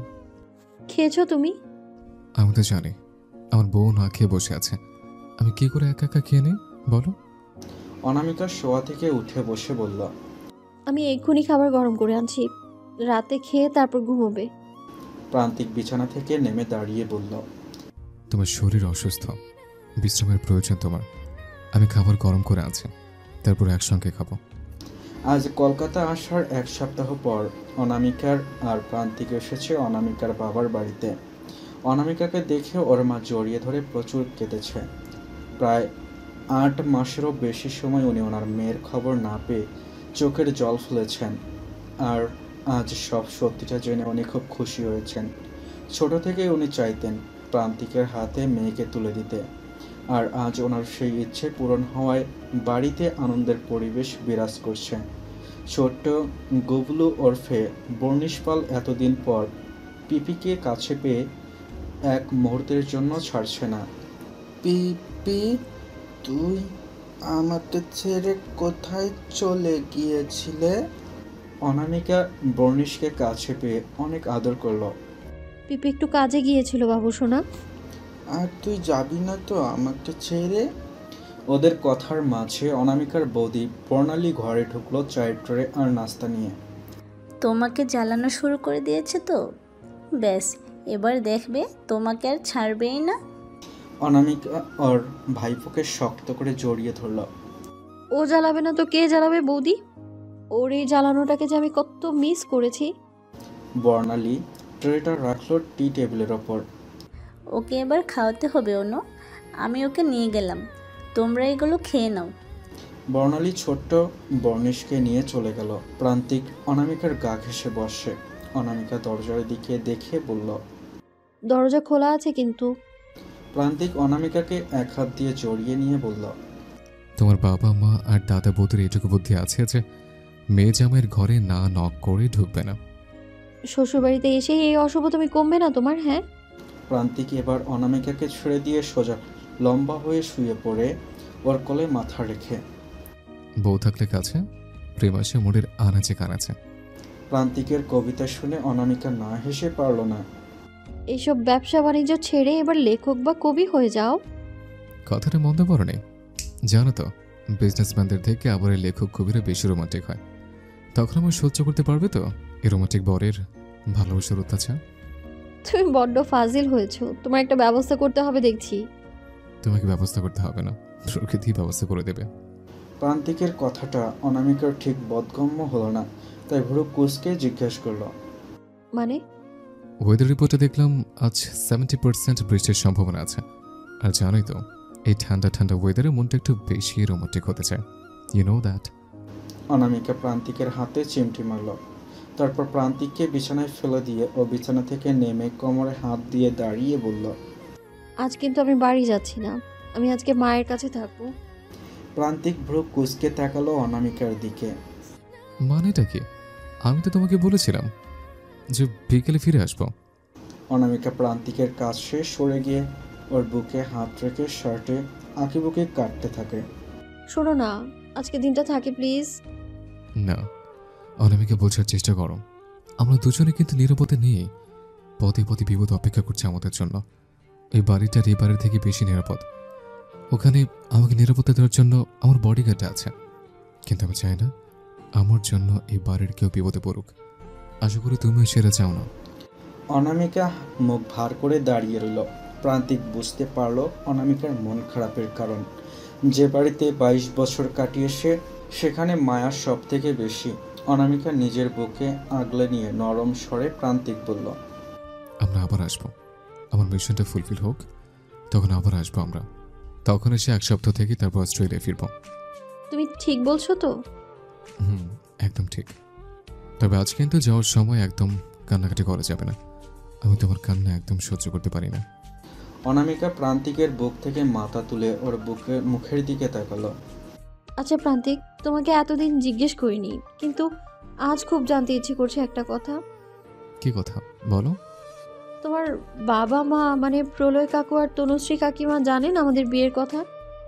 ওনারা আমাকে মেনে নেবেন তো ওনাদের বৌমা হিসেবে? প্রান্তিক অনামিকাকে শ্রে বিছানায় গিয়ে বসলো। তোমার আর আমার বাবা মা তো সেই কোন ছোট থেকেই ভেবে রেখেছিল আমাদের বিয়ে দেবে। মাঝখানে কয়েকটা ঘটনার জন্য দুই পরিবারের মধ্যে বিচ্ছেদ হলেও তোমার কথা বলে মা বাবা দুজনেই খুব খুশি হয়েছেন। তুমি ওনাদেরকে তো আমাদের সাথে অস্ট্রেলিয়া নিয়ে আসতে পারো, আমারও সারাক্ষণ একা একা ভালো লাগে না থাকতে। বলেছিলাম, কিন্তু আসতে চায়নি। ওনারা দুজন এখন আমাদের কোয়ালিটি টাইম স্পেন্ড করার সুযোগ দিচ্ছেন। যখন আমাদের মধ্যে তৃতীয় কেউ চলে আসবে তখন মা বাবা আমাদের সঙ্গে এসে থাকবে বলেছে। অনামিকা চমকে উঠল তৃতীয় ব্যক্তির কথা শুনে। গাল ফুলিয়ে প্রান্তিকের সামনে গিয়ে কোমরে হাত দিয়ে দাঁড়ালো। একবার তৃতীয় কাউকে এনে দেখো না, তোমার পা ভেঙে বাড়িতে ফেলে রাখবো। হ্যাঁ। প্রান্তিক আড়ালে মুচকি হেসে বিছানা থেকে উঠে দাঁড়িয়ে অনামিকার গালটা জড়িয়ে ধরল, বলল, তৃতীয় ব্যক্তির আগমন তো ঘটবে, আর সে আমার নয়, তোমার হাত ধরে আমাদের মাঝে আসবে। অনামিকার চোখটা ছলছল করে উঠল। জড়ানো গলায় বলল, তুমি এখনো ভাবছো আমি প্রীতমকে আমার জীবনে ফিরিয়ে আনবো? প্রান্তিক শব্দ করে হেসে অনামিকার নাকটা টেনে দিয়ে বলল, তুমি সত্যি একটা পাগলি। আমি তো আমাদের বেবির কথা বলছিলাম। মুহূর্তেই অনামিকা স্বাভাবিক হয়ে গেল। নিজের বোকামোর কথা বুঝতে পেরে হো হো করে হেসে উঠল। তুমি তো আমাকে ভয় পাইয়ে দিয়েছিলে, আরেকটা হলেই তো আমি কেঁদে দিতাম। জানি তো, তোমার মাথায় পুরোটাই ফাঁকা। যেমন বুদ্ধি নেই আর তেমনই কাঁদুনে মেয়ে। বাজে কথা না বলে বৌদি কি কি বানিয়ে দিয়ে গেল সেগুলো খেতে শুরু করুন তো। সকালে তো ব্রেকফাস্ট করার টাইমটাই পাওনি, নিশ্চয়ই খিদে পেয়েছে। পেয়েছে তো, চলো খেয়ে নেই। অনিশ, বর্ণালী, প্রান্তিকার অনামিকা বসে আছে ড্রয়িং রুমে। সাধারণ গল্পগুজবই করছিল তখন অনামিকার বাবা অতনু বাবু আসেন ওখানে। তোকে যে কি বলে ধন্যবাদ দিব প্রান্তিক, আজ এতগুলো মাস পর মেয়েটিকে দেখলাম। সময় করে এখানে আসার জন্য থ্যাংক ইউ বাবা। তোমার সঙ্গে কি আমার থ্যাংক ইউ সম্পর্ক অতনু কাকা? অনামিকা পাশ থেকে প্রান্তিকের পেটে খুঁতো মারে, কানের কাছে গিয়ে ফিসফিস করে বলে, অতনু কাকু আবার কি? শ্বশুর মশাইকে কেউ নাম ধরে ডাক কাকু বলে? হ্যাঁ, বাবা বলো। অনামিকা আস্তে আস্তে কথা বললেও ওখানে উপস্থিত সবাই কথাটা শুনতে পেয়ে যায়, আর কথাটা শুনে হেসে ফেলে। অতনু বাবু অনামিকার উদ্দেশ্যে বললেন, অনু, এরকম কেউ করে? ওর যা ইচ্ছে সেটা বলেই ডাকুক আমাকে, আমার কোনো আপত্তি নেই। প্রান্তিক বোকা বোকা চাহনিতে তাকিয়ে আমতা আমতা করে বলে, আসলে এতদিন অভ্যাস তো, তাই আর কি। কোনো সমস্যা নেই প্রান্তিক, তোর যা ইচ্ছে হয় তাই বলেই ডাকবি আমাকে। ওদের কথার মাঝে অনামিকার বৌদি বর্ণালী উঠে পড়ে। তা দেখে অনামিকা বলল, কি হলো বৌদি, কোথায় যাচ্ছ তুমি? মা রান্নাঘরে একাই কাজ করছেন, আমি গিয়ে একটু হেল্প করি। আমিও যাই, চলো। অনামিকা উঠতে গেলে বাধা সাধল বর্ণালী। বাবা, ননদিনী আমার দেখছি ভালোই সংসারে হয়ে উঠেছে। জল গড়িয়ে না খাওয়া মেয়েটাও রান্নাঘরে যেতে চাইছে। তোমাকে কি রান্নাবান্না করতে হয় নাকি ওখানে? নন্দাই তোমাকে রাজরানী করার বদলে চাকরানি করে রেখেছে নাকি? কথাটা প্রান্তিকের ঠিক হজম হলো না। এক মুহূর্তের জন্য ওর মনে হলো ও যেন কোনো বাড়ির রাজকন্যাকে চাকরানির মতো খাটিয়েছে এতদিন। অনুশোচনা হলো ওর। অনামিকা প্রান্তিকের চোখের অভিব্যক্তি পড়তে সক্ষম হয়। চোখের ইশারায় বেশি ভাবতে বারণ করে প্রান্তিককে। তারপর বৌদির উদ্দেশ্যে বলল, কি বলো তো বৌদি, নিজের সংসার হয়ে গেলে নিজেকেও পাল্টাতে হয়, সংসারের দায়িত্ব নিতে হয়। এই দেখো না, তুমি বিয়ে হয়ে এই বাড়িতে এসেছো 6 বছরেরও বেশি হয়ে গেল, কিন্তু আমার মা এখনো সংসারের দায়িত্ব থেকে মুক্তি পেল না। এখনো একা একা আমাদের জন্য রান্না করে যাচ্ছে। তাই আমি বিয়ের পর থেকে সংসারের কাজ শিখছি। অনামিকার কথাটা গিয়ে লাগলো ঠিক বর্ণালীর বুকে। মুখটা বাংলার পাঁচের মতো করে অনামিকার কাছে এগিয়ে এলো কিছুটা। তুমি কি বলতে চাইছো অনু? আমি বাড়ির কোনো কাজ করি না? অনামিকা হাসল। আমি সেটা বলিনি বৌদি, আমি শুধু বলছি আমার মায়ের তো বয়স হচ্ছে, এবার মাকে একটু বিশ্রাম নিতে দাও। বর্ণালী ব্যঙ্গ করে হাসল। খুব তো সংসার সংসার করছো। সংসার কাকে বলে জানো? শ্বশুর শাশুড়ি ননদ দেওর ভাসুর যা নিয়ে একটা সংসার গড়ে ওঠে। তুমি তো বরকে নিয়ে একা থাকো, শ্বশুর শাশুড়ির ঝামেলা বুঝবে কি করে? বর্ণালীর কথা শুনে গর্জিয়ে উঠে দাঁড়ালো অনিশ। তুমি অনেক বেশি বলে ফেলেছো বর্ণালী, ঘরে যাও। আমার বোনকে আর একটাও বাজে কথা বললে আমি ভুলে যাব তুমি বর্ণিশের মা। এখান থেকে যাও এখন। আর তোমার বোন কি বলল শুনতে পাওনি? তোমাকে যেতে বলেছি আমি। বর্ণালীর রাগে অপমানে চলে গেল ওখান থেকে। অতনুবাবু সবার অলক্ষ্যে চোখের জলটা মুছলেন। অনিশ বাবার সামনে বসে ওনার হাতটা ধরে বলল, বর্ণালীর হয়ে আমি তোমার কাছে ক্ষমা চাইছি বাবা। অতনুবাবু হাত রাখলেন অনিশের মাথার ওপর। দূর পাগল, ও তো আমার মেয়ের মতোই। মেয়ের কথায় আমি কিছুই মনে করতে পারি। জানিস অনু, তোর বৌদিটা না একদম পাগল, যা বলে মন থেকে বলে না। ওর কাছে কিছুই মনে করিস না মা। এই না হয় কটা মাস তোমাদের ছাড়া আছি, এর আগে গত 5 বছর ধরে তো বৌদিকে দেখেছি। আমি জানি বৌদি কেমন। আমি কাজ করলেও বৌদির চোখে কোনোদিন সেটাই পড়তো না। এতদিন কিছু বলিনি, কিন্তু আমার হাজবেন্ডের নামে খারাপ কথা আমি সহ্য করবো না বাবা। প্রান্তিক অনামিকার হাতটা চেপে ধরে বলল, অনামিকা, বড্ড বেশি কথা বলছো তুমি। বৌদি তোমার গুরুজন, এভাবে কেন কথা বললে? বৌদি কষ্ট পেয়েছে, বৌদির কাছে ক্ষমা চেয়ে আসো, যাও। প্রান্তিক, তুমি বলছো এটা? তুমি তো আমার সবসময় শিখিয়েছো অন্যায় মুখ বুঝে সহ্য না করতে। সেটা সব ক্ষেত্রে প্রযোজ্য নয় অনু। কিছু কিছু ক্ষেত্রে সম্পর্ক বাঁচিয়ে রাখার জন্য মুখ বুঝে সহ্য করতে হয়। তাই বলে বৌদি বাবা মাকে খাটাবে, তোমাকে অপমান করবে, আর সেটা আমি সহ্য করব? হ্যাঁ করবে, প্রয়োজন হলে কাকু কাকিমাকে আমরা আমাদের সাথে নিয়ে যাব। কিন্তু তুমি বৌদির সাথে এইভাবে কথা বলে ঠিক করনি। এক্ষুনি সরি বলবে তুমি বৌদিকে। অনামিকা মাথা নিচু করে মুখ ভার করে ফেলল। ঠিক আছে। প্রান্তিক আর অনামিকা নিজেদের বাড়িতে ফিরে এসেছে বিকালে। তারপর প্রান্তিকার কোথাও বেরোয়নি। অনামিকাকে রান্নার কাজে হেল্প করেছে ও। আমি সত্যিই তোমাকে এতদিন অনেক খাটিয়েছে, এবার অস্ট্রেলিয়ায় ফিরে একজন মেয়ে রাখবো। রুটিটা বেলতে বেলতে অনামিকা তাকায় প্রান্তিকের দিকে। প্রান্তিকের মুখে অনুশোচনার ছাপ দেখতে পায় অনামিকা। দুজনের সংসারে আবার মেইড? তার কোনো দরকার নেই প্রান্তিক, যেমন ছিলাম ভালো ছিলাম। তুমি কাজ করে করে কেমন পাতলা হয়ে গেছো, অনেক ওয়েট কমে গেছে তোমার। আগে কি সুন্দর গোলমোলো ছিল, তবে আজ যেন তোমাকে একটু বেশি রোগা লাগছে। এটা তোমার মনের ভুল ছাড়া আর কিছুই না। আর এটাকে রোগা বলে না, বলে জিরো ফিগার। প্রান্তিক অনামিকাকে পিছন থেকে জড়িয়ে ধরে ওর কাঁধে নিজের থুতনিটা রাখে। আমার তো জিরো ফিগার বউ চাই না, আমার আগের অনামিকাকে চাই। অনামিকা প্রান্তিকের মন খারাপ বুঝতে পেরে কথা ঘোরানোর চেষ্টা করে বলল। প্রীতমদের দলের কি খবর? মাস্টারমাইন্ডকে ধরতে পারলে? প্রান্তিক অনামিকার কাঁধ থেকে মুখটা তুলে একটা আলু নিয়ে চাপিং বোর্ডে কাটতে কাটতে বলল। না, এখনো কোনো খবর পাইনি, তবে শুনেছি এই 8 মাসে আরো 25টা মেয়ে ওদের শিকার হয়েছে। অনামিকা ব্রু কুঁচকে তাকালো প্রান্তিকের দিকে। এটা কিভাবে জানলে তুমি?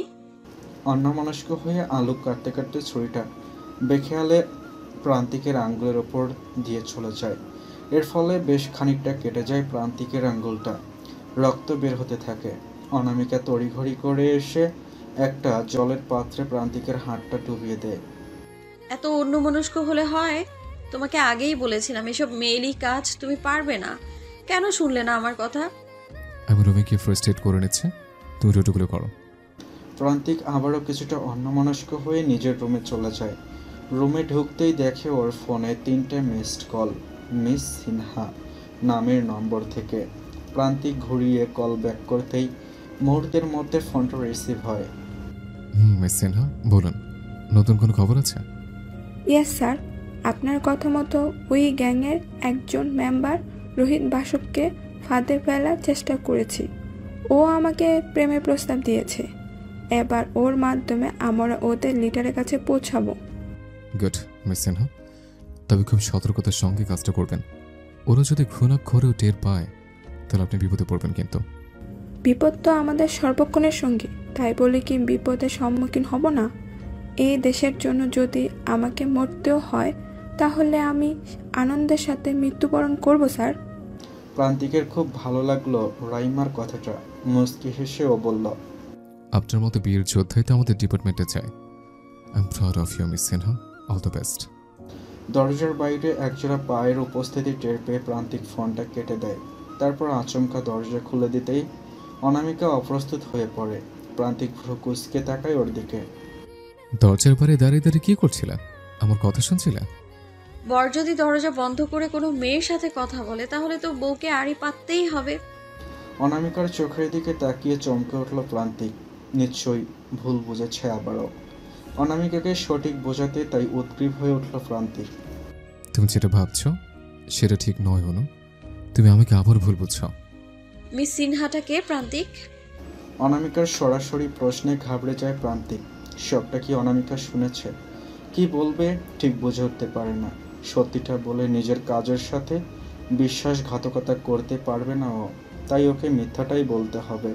প্রান্তিককে চুপ করে থাকতে দেখে অনামিকা আবারও বলে, চুপ করে আছো কেন প্রান্তিক? তুমি কি আমায় চিট করছো?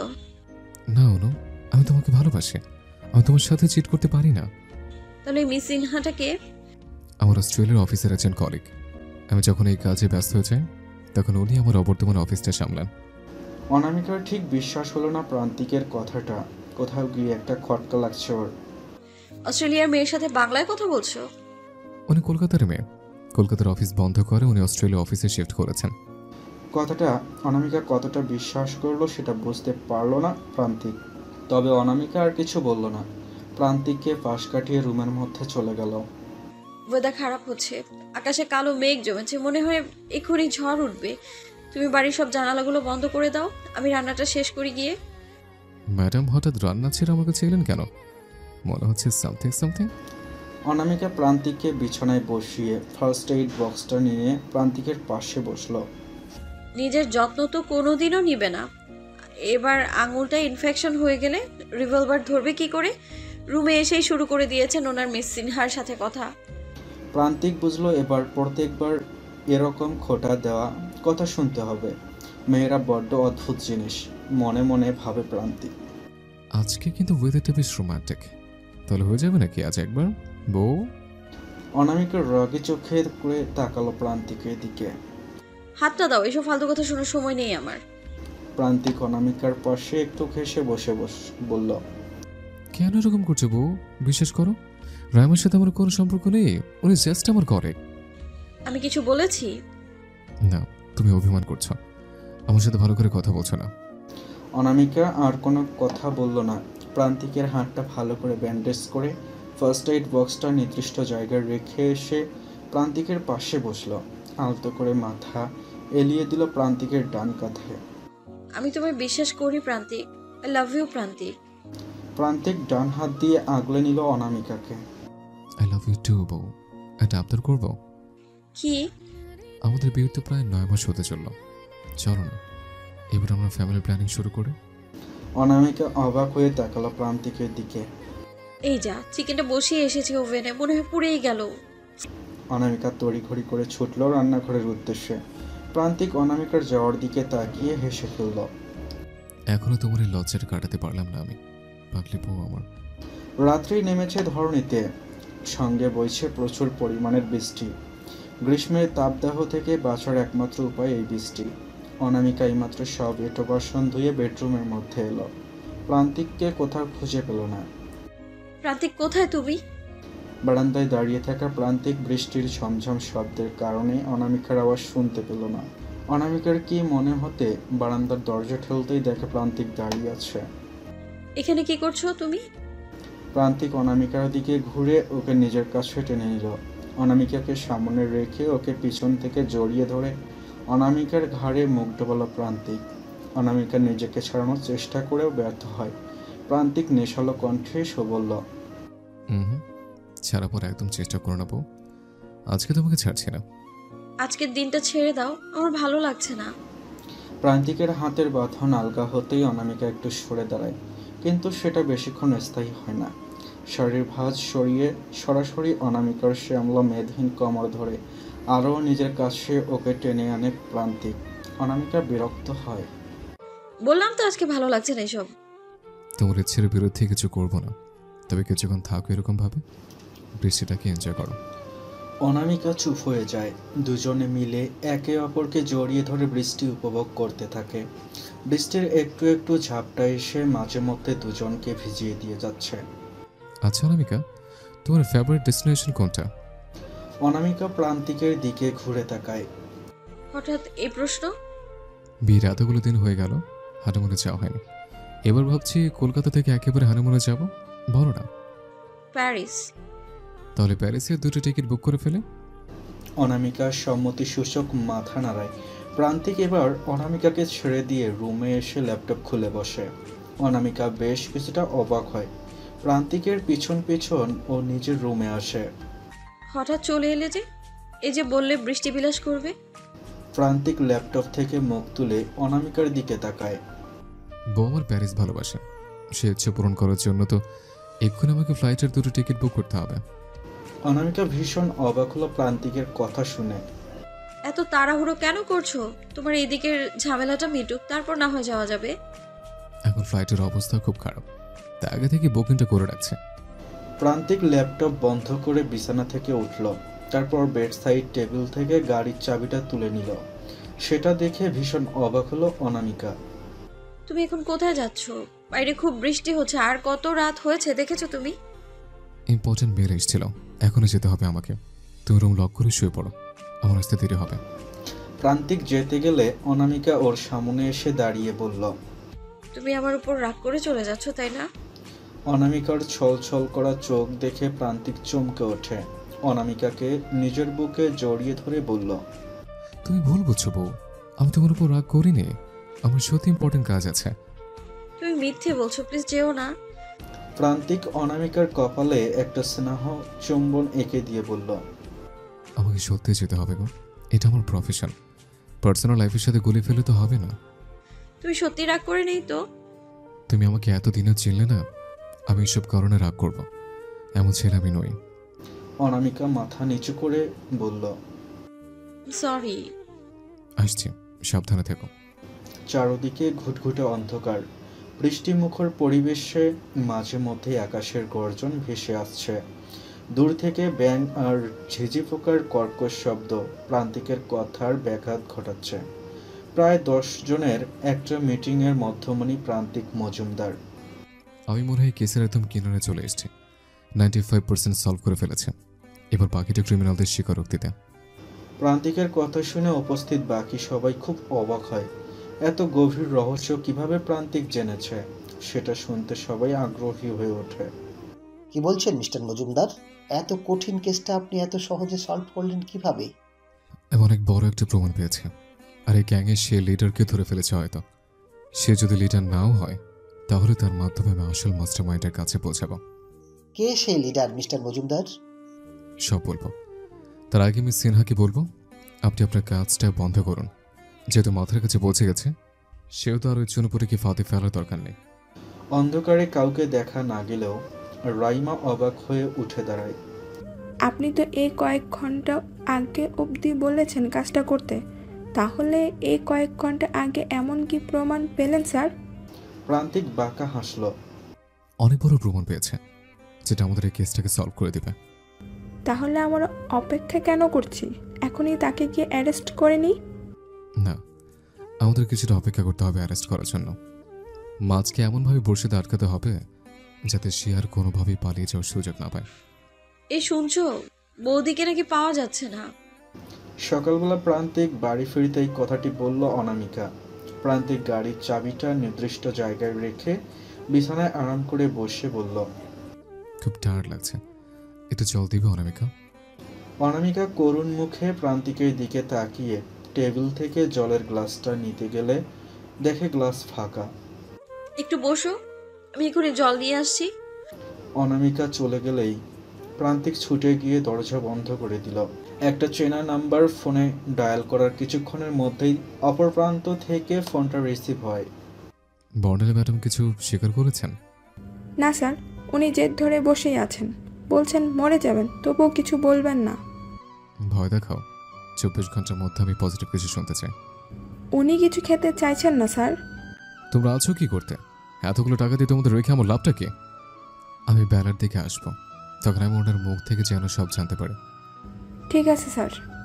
প্রান্তিক ফোনটা কেটে দরজা খুলে দেয়। কিছুক্ষণের মধ্যেই অনামিকা আসে। তুমি দরজা বন্ধ করে কি করছিলে? একবার এসে ফিরে গেলাম আমি। চেঞ্জ করছিলাম। দাও, জল দাও। অনামিকা প্রান্তিকের সামনে খাবারের প্লেটটা রাখলো। বেলা তো হয়েই আসছে, ব্রেকফাস্টটা করেই নাও।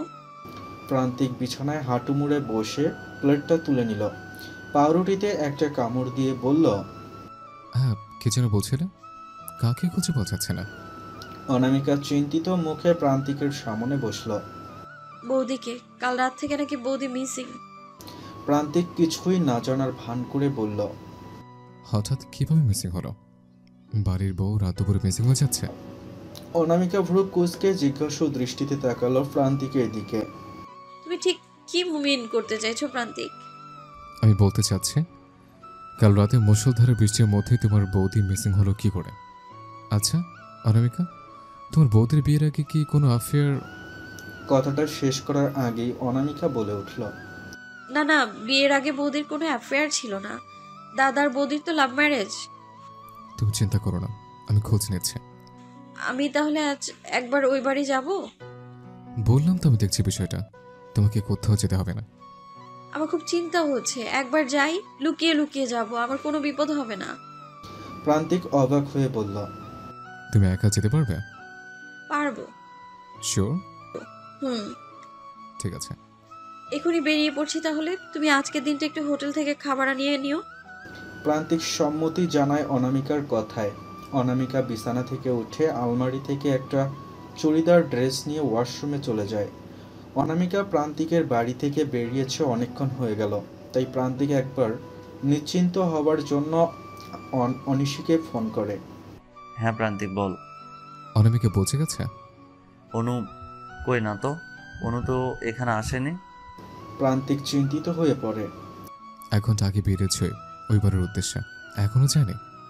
তুই ওকে একা ছাড়লি কেন বলতো? এদিকে বর্ণালী মিসিং, এখন আবার অনু, কোন দিকে যাব আমি? প্রান্তিক কোনো কথা না বলে ফোনটা কেটে দিয়ে গাড়ির চাবি নিয়ে হন্তদন্ত হয়ে বেরিয়ে পড়ে। নিজের গোপন ডেরায় পৌঁছে বর্ণালীর মুখোমুখি একটা চেয়ারে বসলো প্রান্তিক। অনামিকা কোথায়?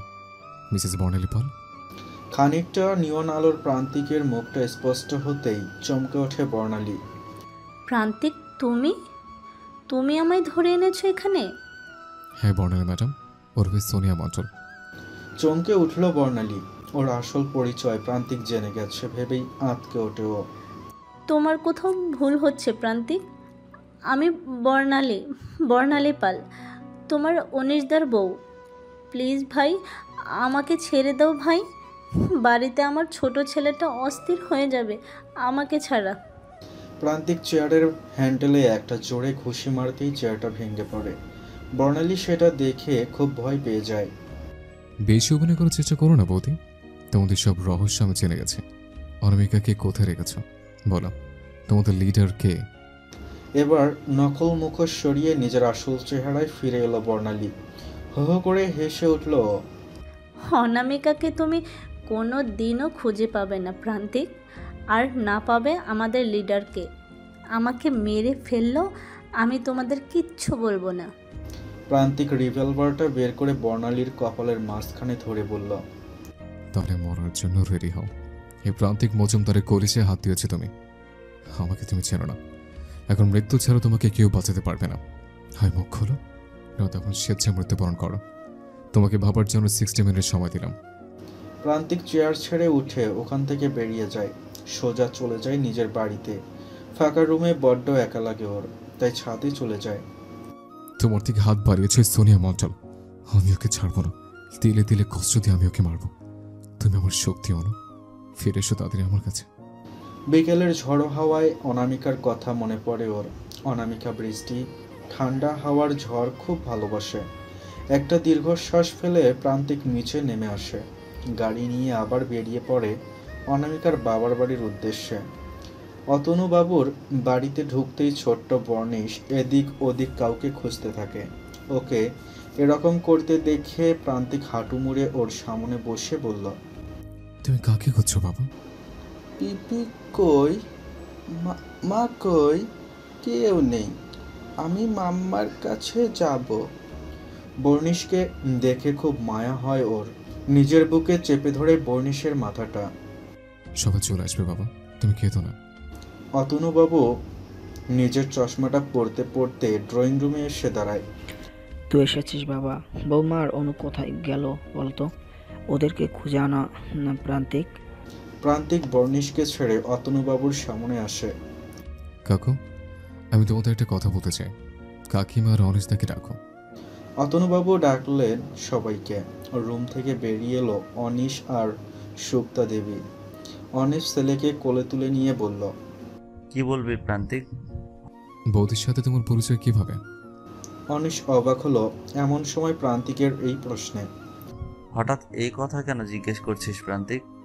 বলো না। অনিশ একবার মা আর বাবার দিকে তাকিয়ে আমতা আমতা করে বলল, ফেসবুকে। প্রান্তিক জোর গলায় চিৎকার করে বলল, মিথ্যে কথা।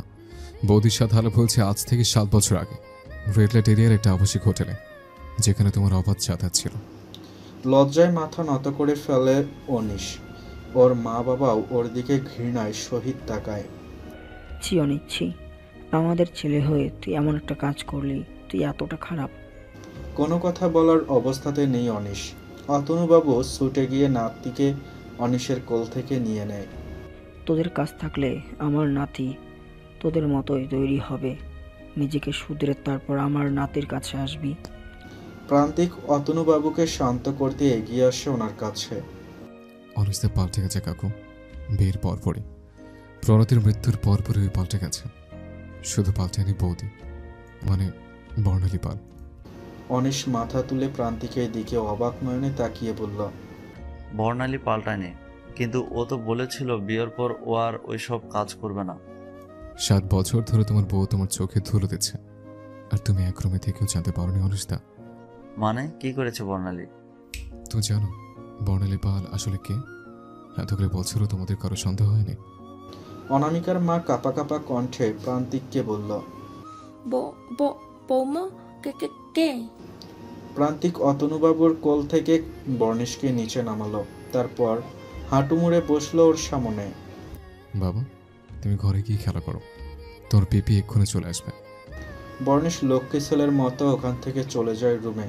প্রান্তিক উঠে দাঁড়িয়ে বলল, বর্ণালী মিত্র ওরফে বর্ণালী পাল নামের কোনো মানুষ কোনোদিন এক্সিস্টই করেনি।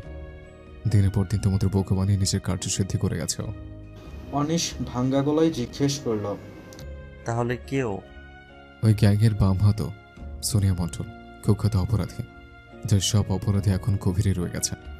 চারদিকে একটা নিস্তব্ধ পরিবেশ।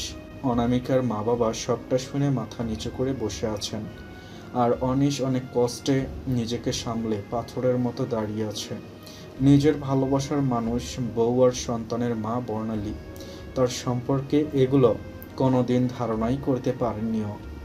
তাহলে বোন এখন কোথায় আছে প্রান্তিক? কোথায় রেখেছে বর্ণালী ওকে? চিন্তা করো না অনিশদা, তোমার বোন ভালোই আছে, ও আমার কাছে আছে নিরাপদে। উপস্থিত সবাই এই কথাটা শুনে অবাক হয় এবং সাথে খুশিও হয়ে যায়। অনামিকার মা এগিয়ে এসে প্রান্তিকের হাত ধরে বলেন, তুই ঠিক বলিসছিস তো বাবা, আমার মেয়ে ভালো আছে। হ্যাঁ কাকিমা, ওরা একদম ভালো আছে, তুমি চিন্তা করো না। আমি এখন আসছি, একটা ইম্পর্টেন্ট কাজ আছে আমার। প্রান্তিক চলে যায় পালবাড়ি থেকে। ওখান থেকে বেরিয়ে সোজা চলে যায় বর্ণালীর কাছে। বর্ণালী টায়ার্ড হয়ে চেয়ারে বসে বসেই ঘুমিয়ে পড়েছিল। প্রান্তিকের কথা মতো ওর একজন লোক এক বালতি জল নিয়ে বর্ণালীর মুখে ঢাললে বর্ণালী ধরফড়িয়ে চোখ খুলে। তাহলে সোনিয়া মণ্ডল, কি সিদ্ধান্ত নিলে তুমি? ঘুমের ঘোরে কাটতেই একটা রহস্যময় হাসি খেলে গেল সোনিয়ার মুখে। আমার সিদ্ধান্ত তখন যা ছিল এখনও তাই আছে। তোর তো অনেক ক্ষমতা, তাহলে খুঁজে নে অনামিকাকে। প্রান্তিক সশব্দে হেসে উঠল। তুই কি ভাবলি আমি তোর প্ল্যান বুঝতে পারিনি? এমনি এমনি তোর সরকার আমাকে তোর বোনের আর তোর মায়ের এই গ্যাংকে ধরার জন্য মিশনে রাখেনি। বুঝলাম, তাহলে খুঁজে বের কর অনামিকাকে। প্রান্তিক চেয়ারে হেলান দিয়ে আরাম করে বসল। অনামিকা তো আমার কাছে আছে মিস সোনিয়া মণ্ডল। চমকে ওঠে সোনিয়া।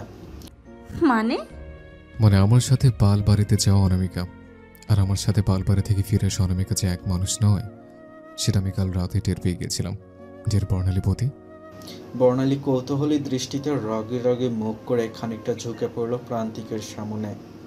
কিন্তু সেটা তো হওয়ার নয়। মনিকে তো আমি প্রায় 2 সপ্তাহ ধরে ট্রেনিং দিয়েছি অনামিকা হয়ে ওঠার জন্য। কিভাবে বুঝলে তুমি প্রান্তিক? প্রান্তিক ঠোঁট চওড়া করে হা হা করে হেসে উঠল। 7 জন্মের বউ আমার অনু, তাকে যদি চিনতে না পারি তাহলে কিসের স্বামী হলাম আমি? বাই দ্য ওয়ে, মনিকে? মুখ দিয়ে চসূচক একটা শব্দ বের হয়ে এলো সোনিয়ার। এখানে ও এই নামটা মুখ ফসকে বলে ফেলে, খুব বড় ব্লান্ডার করে ফেলেছে। ভয়েতে শুকনো একটা ঢোক গিলে চোখ বন্ধ করলো সোনিয়া। প্রান্তিক ওর চোখ মুখ ভয়ে পেতে দেখে মুচকে হাসলো। কি ব্যাপার বৌদি, ভয় পেয়ে গেলে? তাহলে যখন শুনবে তোমার মনি ওরফে মুনিয়া মণ্ডল তোমার বোন এখন আমাদের হেফাজতে আছে, তখন তুমি কি করবে? চমকে উঠে চোখের পাতা খুলল সোনিয়া। কাঁপা কাঁপা কণ্ঠে জিজ্ঞাসা করল, মনি তোমার কাছে? হ্যাঁ বৌদি, আজ সকালে যখন ও আমার বাড়ি থেকে তোমার শ্বশুরবাড়ি যাওয়ার উদ্দেশ্যে বেরোয়, তখনই সাথে সাথে পুলিশ ওকে অ্যারেস্ট করে আমাদের হাতে ট্রান্সফার করে। প্লিজ প্রান্তিক, আমার বোনকে ছেড়ে দাও, ওকে এইসবের মধ্যে জড়িও না। জড়িয়ে তো তুমি ওকে ফেলেছো বৌদি। আমার কাছে ওকে পাঠিয়েছিলে খবর জানার জন্য। আমার অনুর আমার কাজের বিষয়ে কোনো কৌতূহল ছিল না, কিন্তু অনামিকা রূপী মনি আমার কাজের বিষয়ে খুব কৌতূহল দেখিয়েছিল। দরজার বাইরে দাঁড়িয়ে কথা শোনা থেকে আমাকে জিজ্ঞেস করা বড্ড বেশি কৌতূহলে বলছিল, যার দরুন ধরা পড়ে যায়। ও এইসবের কিছুই জানে না, বিশ্বাস করো। ওকে শুধু আমি বলেছিলাম তোমার বাড়িতে থেকে আমাকে সব খবর দেওয়ার জন্য। ওকে ছেড়ে দাও প্লিজ। প্রান্তিক ভ্রু কুঁচকে সোনিয়াকে জিজ্ঞেস করলো, ছেড়ে দিব, কিন্তু আমার যে কটা শর্ত আছে। শর্ত? হ্যাঁ শর্ত। তুমি যদি সেগুলো মানতে রাজি থাকো তাহলে আমি ভেবে দেখবো মনিয়াকে ছাড়বো কিনা। কি শর্ত? প্রান্তিকের মুখের ভাব বদলে গেল। তোর মাকে ফোন করে বলবে তুমি দেখা করতে চাও। আমি পারবো না, মাকে আমি কিছুতেই এক্সপোজ করতে পারবো না, কিছুতেই না।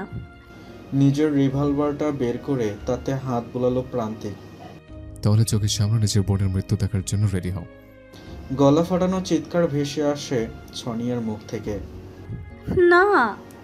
প্রান্তিক নিজের একটা লোককে ডাকলো। নিয়েছে ওকে।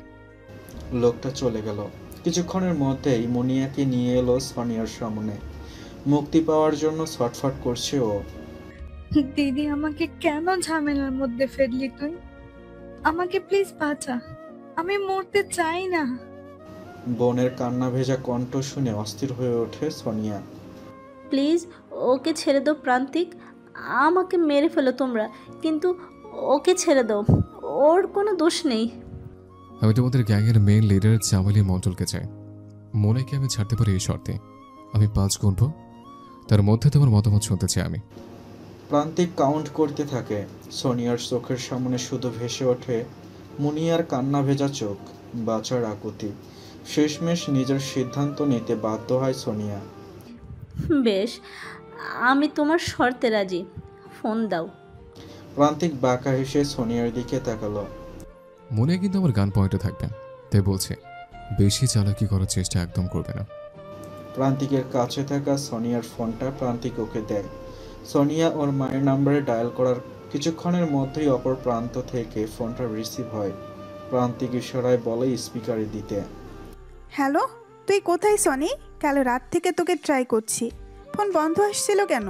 আর কোনো খবর পেলি মনির থেকে? এক নাগাড়ে কথাগুলো বলে থামলো অপর প্রান্তে থাকা মহিলাটি। সোনিয়া একবার মুনিয়ার দিকে তাকিয়ে কাঁপা কাঁপা কণ্ঠে বলল, মা, তুমি তাড়াতাড়ি আমার সঙ্গে দেখা করো, আমি মনির থেকে একটা গুরুত্বপূর্ণ তথ্য পেয়েছি। সাব্বাস বেটি, কি তথ্য রে? ফোনে বলা যাবে না। তুমি আমার শ্বশুরবাড়ির কাছে যে পার্কটা আছে ওখানে দেখা করো। ঠিক আছে, কাল সকালেই দেখা করছি। না মা, আজ রাতেই দেখা করো। তুই শ্বশুরবাড়ি থেকে বেরোতে পারবি রাত্রে? পারবো। ঠিক আছে। আর ওই অনামিকার কি খবর রে? একবার হাত থেকে বেরিয়ে গেছে, এবার যেন আর না বেরোয়। আমি খদ্দের দিকে ফেলেছি, ওকে সামলে রাখ তুই। কথাটা শোনা মাত্রই প্রান্তিকের রাগে হাতের মুঠ শক্ত হয়ে যায়। অনেক কষ্টেই নিজের রাগটাকে নিয়ন্ত্রণে রেখে ফোনটা কেটে সোনিয়ার হাত থেকে ফোনটা কেড়ে নেয় ও। এবার আমার বোনকে ছেড়ে দাও প্লিজ। আগে চামেলি মন্ডলকে কাস্টাডিতে নেই, তারপর তো তোমাদের ছাড়বো নাকি ভেবে দেখবো। আর একটা কথা শোনো রাখো, আমি থাকতে আমার কলিজা, আমার হনুর গায়ে ফুলের টোকা আমি মেনে নেব না।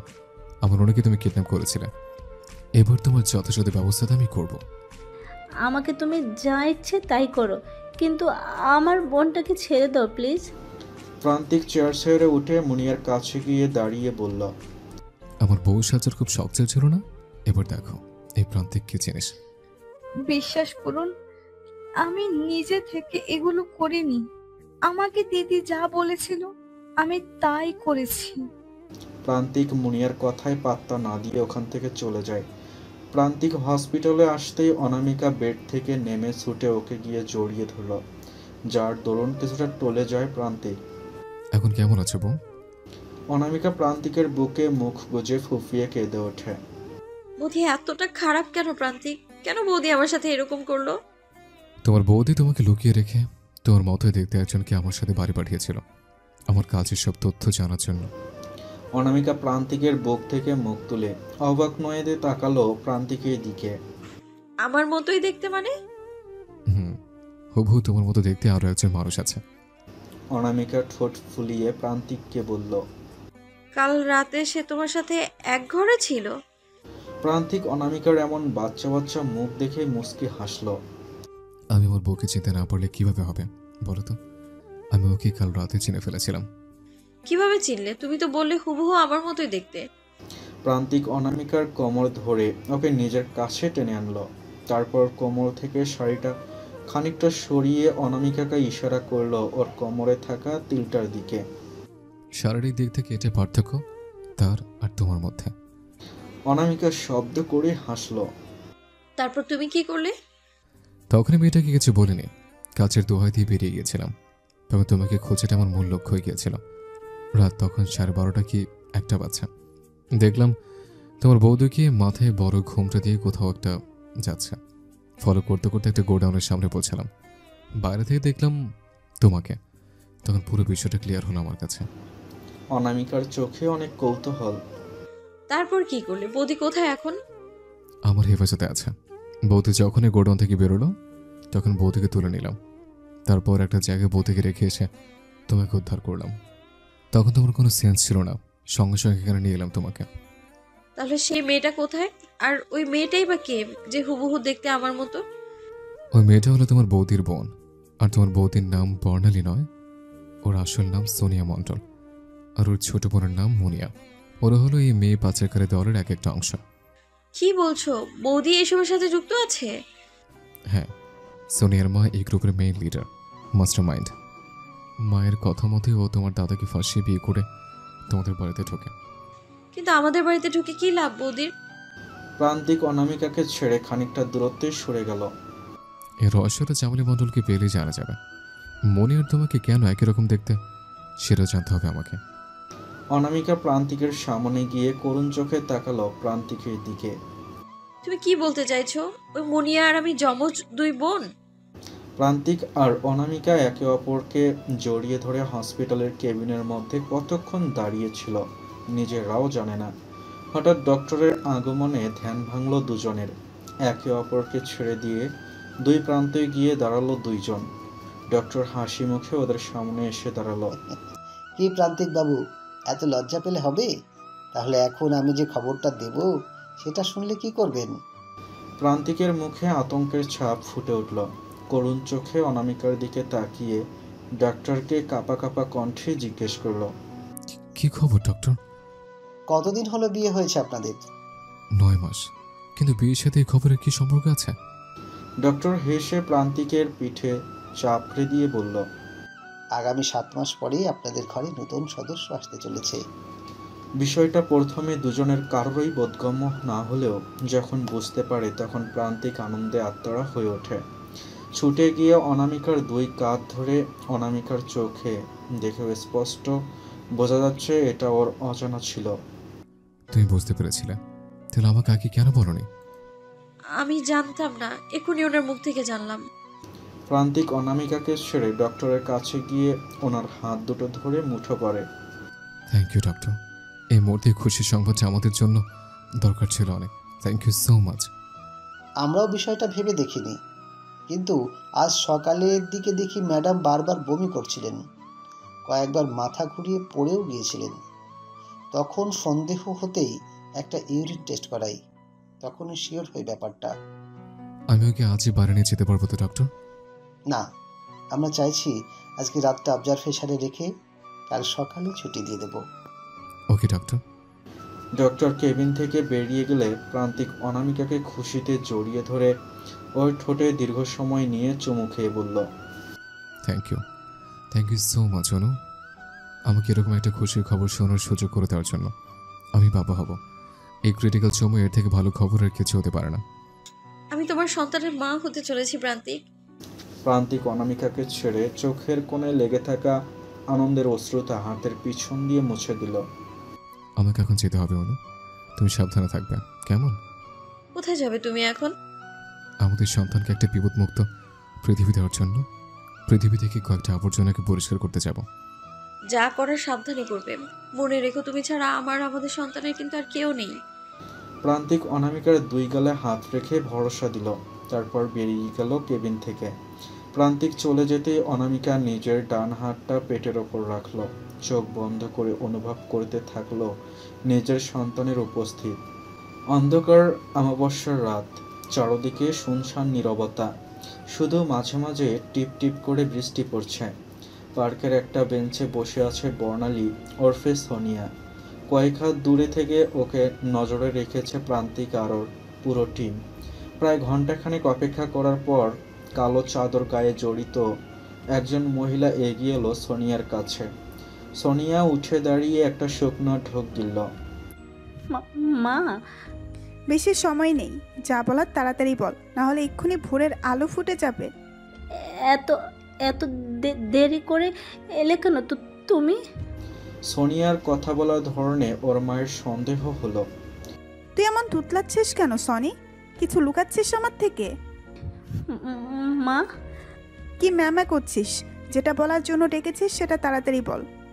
হঠাৎ চামেলি নিজের মাথার পিছনে ঠান্ডা কিছু অনুভব করলো। দেখার জন্য ঘুরতে গেলেই একটা ভারী কণ্ঠস্বর কানে এলো ওর। ডোন্ট মুভ, পুরো পার্কটা পুলিশ ঘিরে ফেলেছে, তাই ভুলেও পালানোর চেষ্টা করবে না। চামেলি মণ্ডল নিজের দুটো হাত ওপরের দিকে তুলল, রাগে দৃষ্টি বর্ষণ করলো সোনিয়ার ওপর। তুই আমার সাথে চালাকি করলি সনি, এর ফল তোকে ভুগতেই হবে, তোকে আমি ছাড়বো না। সোনিয়ার চোখ দিয়ে জল গড়ালো। মুনিয়া বিপদে আছে মা, ওকে বাঁচানোর জন্য এটা আমাকে করতেই হতো। একটা পরের মেয়ের জন্য তুই তোর নিজের মায়ের সঙ্গে বেইমানি করলি সনি? যেদিন একটা কাপড়ে মোড়ানো ছোট্ট পুতুলকে তুমি বাড়িতে নিয়ে এসেছিলে, সেদিন থেকে আমি যে ওকে বড্ড ভালোবাসি মা। নাই বা হলো রক্তের সম্পর্ক, ওকে তো আমি আমার নিজের ছোট বোনের মতনই ভালোবেসে এসেছি। ওকে কিভাবে মরতে দেই বলো মা? চামেলি মণ্ডল খুব জোরে চড় মারল সোনিয়ার গালে। আজ তোর জন্য আমার এত বছরের ব্যবসা বন্ধ হয়ে যেতে বসেছে। তোকে আমি খুন করে ফেলবো। কয়েকজন মহিলা পুলিশ এসে চামেলিকে আটক করলো। আস্তে পিষ্টে জড়িয়ে রাখে, যাতে পালানোর চেষ্টা করলেও পালাতে না পারে।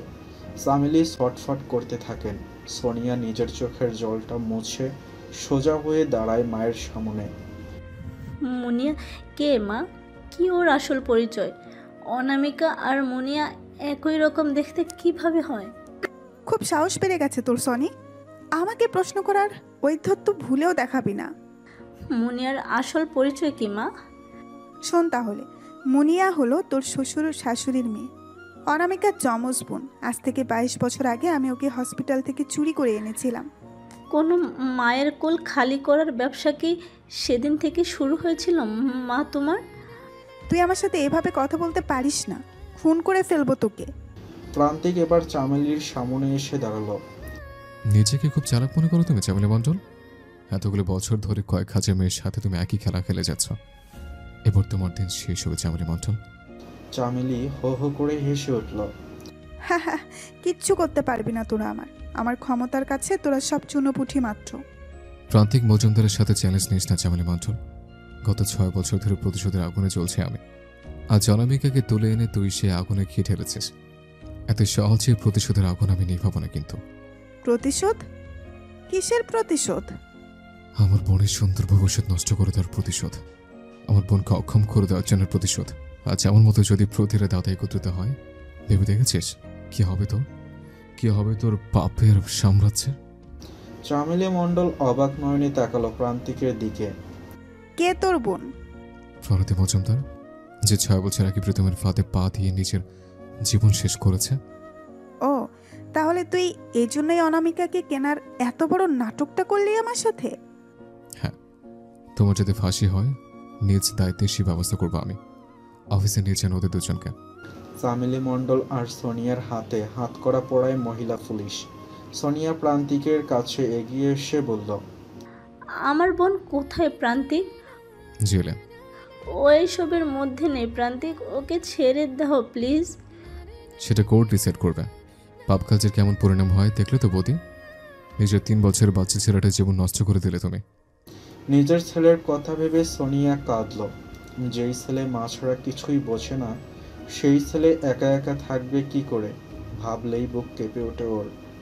কোর্ট যদি আমার ফাঁসির রায় না শোনায়, তাহলে আমি আবার ফিরে আসব আমি সম্পূর্ণ আলাদা একটা মানুষ হই। সোনিয়ার বেশ ফেলে বর্ণালী পাল হয়ে ফিরে আসবো আমি। প্রান্তিক মৃদু হেসে বলল, নিজের ভুল বুঝতে পেরেছ, দেখে ভালো লাগলো। এই ভুলটা যদি আগে বুঝতে পারতে, তাহলে এতগুলো মেয়ের জীবন অকালে শেষ হতো না। আর বর্ণের সাথে সুস্থ স্বাভাবিক পরিবেশ পেতে বড় হয়ে ওঠার জন্য ওর ছোটবেলা মা ছাড়া এভাবে নষ্ট হয়ে যেত না। এতদিন মায়ের হাতের পুতুল হয়ে বেঁচেছি, যখন যা বলেছে তাই করেছি। দিন শেষে আমিও যে একটা মেয়ে সেটা আমি ভুলেই গিয়েছিলাম। এবার আমি আর কারোর মেয়ে হয়ে নয়, আমার গুবলুর মা হয়ে বাঁচব। যতদিন না ফিরে আসছি, আমার ছেলেটাকে দেখে রেখো প্রান্তিক। অনামিকা আর প্রান্তিক এখন দাঁড়িয়ে আছে অতনুবাবুর বাড়ির ড্রয়িং রুমে। প্রান্তিকের বলা একটা কথায় পুরো বাড়ি যেন নীরবতায় ছেয়ে গেছে। প্রান্তিক শুধু বলেছিল, কাকিমা সেদিন তোমার যমজ মেয়ে হয়েছিল, তার মধ্যে একজন অনামিকা। 1 মিনিটের বড়। আর ওই যমজ বোনকে সেদিন চুরি করেছিল বৌদির আসল মা চামেলি মণ্ডল। অন্য যমজ বোনের নাম মুনিয়া। নীরবতা ভেঙে অতনুবাবু প্রান্তিকের সামনে দাঁড়িয়ে ওর হাত ধরে বলল, সে কোথায় প্রান্তিক? আমাদের আরেক মেয়ে কোথায়? প্রান্তিক মাথা নিচু করে ফেলল। সরি কাকু, মুনিয়াকে ম্যারেজ করতে বাধ্য হয়েছে, ও এখন জেলে আছে। 2 পা পিছিয়ে গেল অতনুবাবু। কি করেছো? ওকে কেন জেলে পাঠিয়েছিস তুই? ওর অপরাধ এখনো প্রকাশিত হয়নি, তবে ও মিথ্যে পরিচয় অনামিকা সেজে আমার বাড়িতে ঢুকেছিল, সেই জন্য ওকে কাস্টাডিতে নিয়েছি আমি। অতনুবাবুর চোখ দিয়ে এক ফোঁটা জল গড়িয়ে পড়ল। টলমলে পায়ে গিয়ে উনি বসে পড়লেন সোফায়। অনিশ প্রান্তিকের কাছে গিয়ে হাত জোড় করল। জানি আমার আর বর্ণালীর অপরাধের কোনো ক্ষমা হয় না, আমাদের জন্যই আজ প্রণতি, পারলে আমাকে ক্ষমা করে দিস ভাই। প্রান্তিক অনিশের মুঠো করে রাখা হাত দুটো ধরে বলল, প্রণতি বেঁচে আছে অনিশদা, তবে 6 বছর ধরে ও কোমায় আছে। উপস্থিত সবাই ভীষণ পরিমাণে অবাক হলো। প্রান্তিক তাই নিজেই বলতে শুরু করলো, ওকে বাঁচিয়ে রাখার জন্য এই মিথ্যে নাটকটা আমাকে করতে হয়েছিল। আচ্ছা, এসব কথা বাদ দাও তো, একটা গুড নিউজ আছে তোমাদের সবার জন্য। সবাই কৌতূহলী দৃষ্টিতে তাকালো প্রান্তিকের দিকে। প্রান্তিক অনামিকার দিকে তাকাতেই দেখে ও লজ্জায় মাথা নিচু করে রেখেছে আগেই। অনিশদা, তুমি মামা হতে চলেছ। এই একটা কথা যেন বাড়িতে আবার প্রাণ ফিরিয়ে আনলো। সবার মুখ খুশিতে চিকচিক করে উঠল। প্রান্তিক কথাটা বলে নিজেও লজ্জা পেল। অনিশ চোখের জলটা মুছে হাসলো প্রাণ খুলে। তাহলে তো এই খুশিতে এক্ষুনি মিষ্টি মুখ করতে হবে সবাইকে। আমি এক্ষুনি টাটকা টাটকা রসগোল্লা কিনে আনছি। অনিশ যেতে গেলে প্রান্তিক বাধা দিয়ে বলল, আমার গাড়িতে মিষ্টি রাখা আছে। অনামিকার মা এতক্ষণ চুপ করে থাকলেও এবার মেয়ের কাছে গিয়ে অনামিকার মাথায় সযত্নে হাত বুলিয়ে দিতে দিতে বললেন, আমার মেয়েটা কবে কবে এত বড় হয়ে গেল, এখন সেও মা হবে। অনেক দায়িত্ব বেড়ে গেল তোর অনু। জীবনে খুব ভালো থাকিস মা, সুখী হ। অনামিকা তার মাকে জড়িয়ে ধরল। এ যেন এক নতুন অনুভূতি। জড়ানো কণ্ঠে অনামিকা বলল, আশীর্বাদ করো, আমি যেন তোমার মতোই আমার সন্তানকে আগলে রাখতে পারি, নিজের সবটা উজাড় করে। আমি যেন তোমার মতো একজন ভালো দায়িত্বশীল মা হয়ে উঠতে পারি। মাঝখানে 2 দিন কেটে গেছে। আজ কোর্টে তোলা হবে চামেলিদের। প্রান্তিক, অনামিকা আর অনিশ এসেছে কোর্টে। প্রান্তিক অনামিকাকে আনতে না চাইলেও এক প্রকার জোর করে এসেছে অনামিকা। আর অনিশের সঙ্গে এসেছে ছোট্ট বর্ণিশ। সেও খুব কান্নাকাটি করছিল, তাই আনতে বাধ্য হয়েছে অনিশ সঙ্গে করে ছেলেকে। পাপা, পাপা, মাম্মা কখন আসবে? মাম্মাকে আমার কখন বাড়ি নিয়ে যাব? বুকে হাজারো কষ্ট চেপে রেখে বর্ণিশের মাথাটা নিজের বুকে চেপে ধরল অনিশ। সে কি করে এই বাচ্চাটাকে বোঝাবে তার মায়ের নোংরা কীর্তিকলাপের কথা? কিভাবেই বা বোঝাবে তার মাকে এখন সে নিয়ে যেতে পারবে না। কি হলো পাপা, তুমি কিছু বলছো না কেন? মাম্মা কখন আসবে? আসবে বাবা, তোমার মাম্মা এক্ষুনি চলে আসবে। অনামিকারও ভীষণ কষ্ট হলো ওর ভাইপোকে দেখে। অনিশের কোলে থাকা ছোট্ট গবলুর মাথায় হাত বুলিয়ে দিল ও। গবলুর মন ঘোরাতে ওকে ছদ্মর রাগ দেখিয়ে বলল, এখন তো একজনের পিপির কথা মনেই নেই, শুধু মাম্মা মাম্মা করছে, পিপির কোলেও আসছে না। বর্ণিশ খিলখিল করে হেসে উঠল। পাপা দেখো পিপি কেমন বাচ্চাদের মতো নাক ফুলাচ্ছে। পিপি কোলে নে আমাকে। বর্ণিশ হাত বাড়িয়ে অনামিকার কোলে যেতে গেলে বাধা দেয় অনিশ। পিপি এখন তোকে কোলে নিতে পারবে না সোনা, পরে কোলে চড়বি। কেন পাপা? পিপি তো বলল কোলে নেওয়ার কথা। না বাবু, পিপির মধ্যে এখন তোমার ছোট্ট ভাই বা বোন আছে, তুমি কোলে চাপলে লেগে যাবে তো তোকে।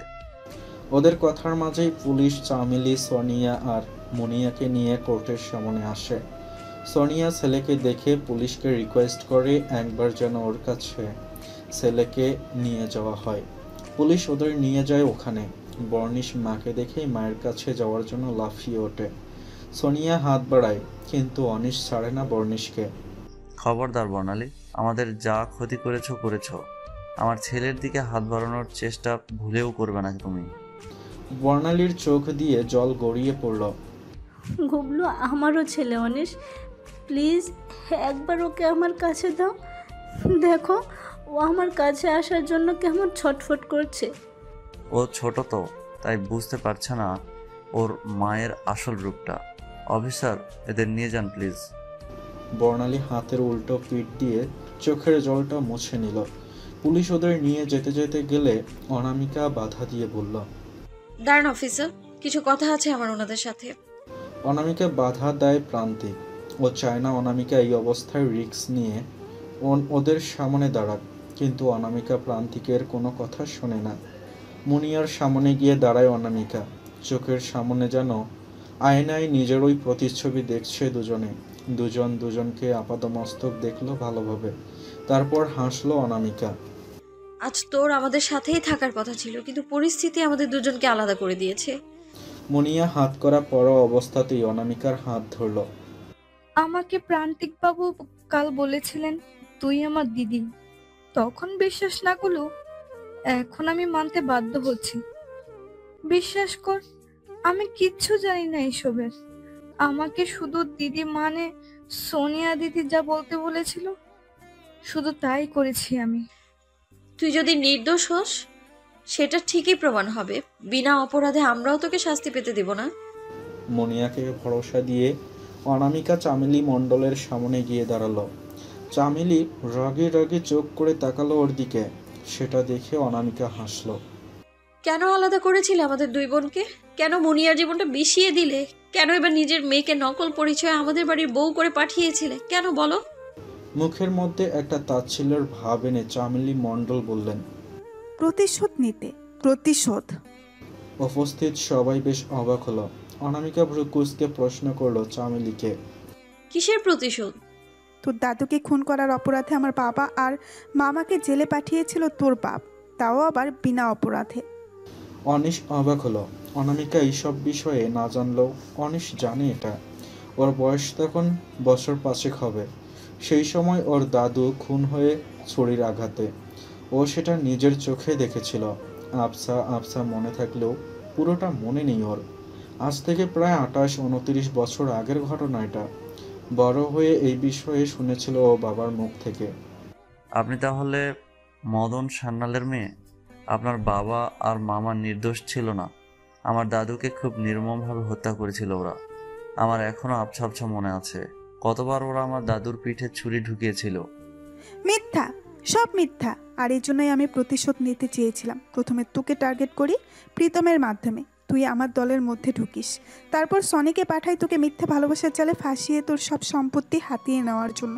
আর তারপর তোর বোনকে টার্গেট করি। তোদের পুরো পরিবারকে শেষ করে দিতে চেয়েছিলাম আমি যেমন চোখের সামনে আমার বাবার ফাঁসি দেখেছি, ঠিক তেমনই তোর মা বাপকেও আমি চোখের সামনে তোদের মৃতদেহ দেখাতে চেয়েছিলাম। প্রান্তিক এতক্ষণ চুপ করে দাঁড়িয়ে থাকলেও এবার মুখ খুলতে বাধ্য হলো। এত বড় অপরাধ করে সেটা নিজের মুখে বলতে লজ্জা করছে না একটু? আর কোর্ট কখনো নিরপরাধ মানুষকে শাস্তি দেয় না। ওরা অপরাধ করেছিল বলেই শাস্তি পেয়েছে। আমি তোদের কাউকে ছাড়বো না প্রান্তিক। একবার বেরোই জেল থেকে, তোদের প্রত্যেকটাকে আমি দেখে নেব। আগে ছাড়াতে পাও, তারপর তো দেখে নেবে আমাদের। তোমার অপরাধের ভান্ডার এত বড় হয়েছে, তাতে করে এই জীবনে আর ছাড়া পাওয়া হবে না তোমার। পুলিশ কোর্টের সময় হয়ে যাওয়ার জন্য ওদের 3 জনকে ওখান থেকে নিয়ে চলে যায়। দেখতে দেখতে কেটে গেছে আরও 3 মাস। সেদিন কোর্টের বিচারক চামেলি মণ্ডলকে ফাঁসির রায় শুনিয়েছিলেন, আর সোনিয়া ওরফে বর্ণালীকে 14 বছরের সশ্রম কারাদণ্ডে দণ্ডিত করেছে। মুনিয়াকে কোর্ট বেকুশ খালাস করে দিয়েছিল, কারণ মুনিয়ার কোনো অপরাধ প্রমাণ হয়নি। মুনিয়া এখন ওর নিজের বাবা মার কাছেই থাকে, তবে নতুন পরিচয়ে।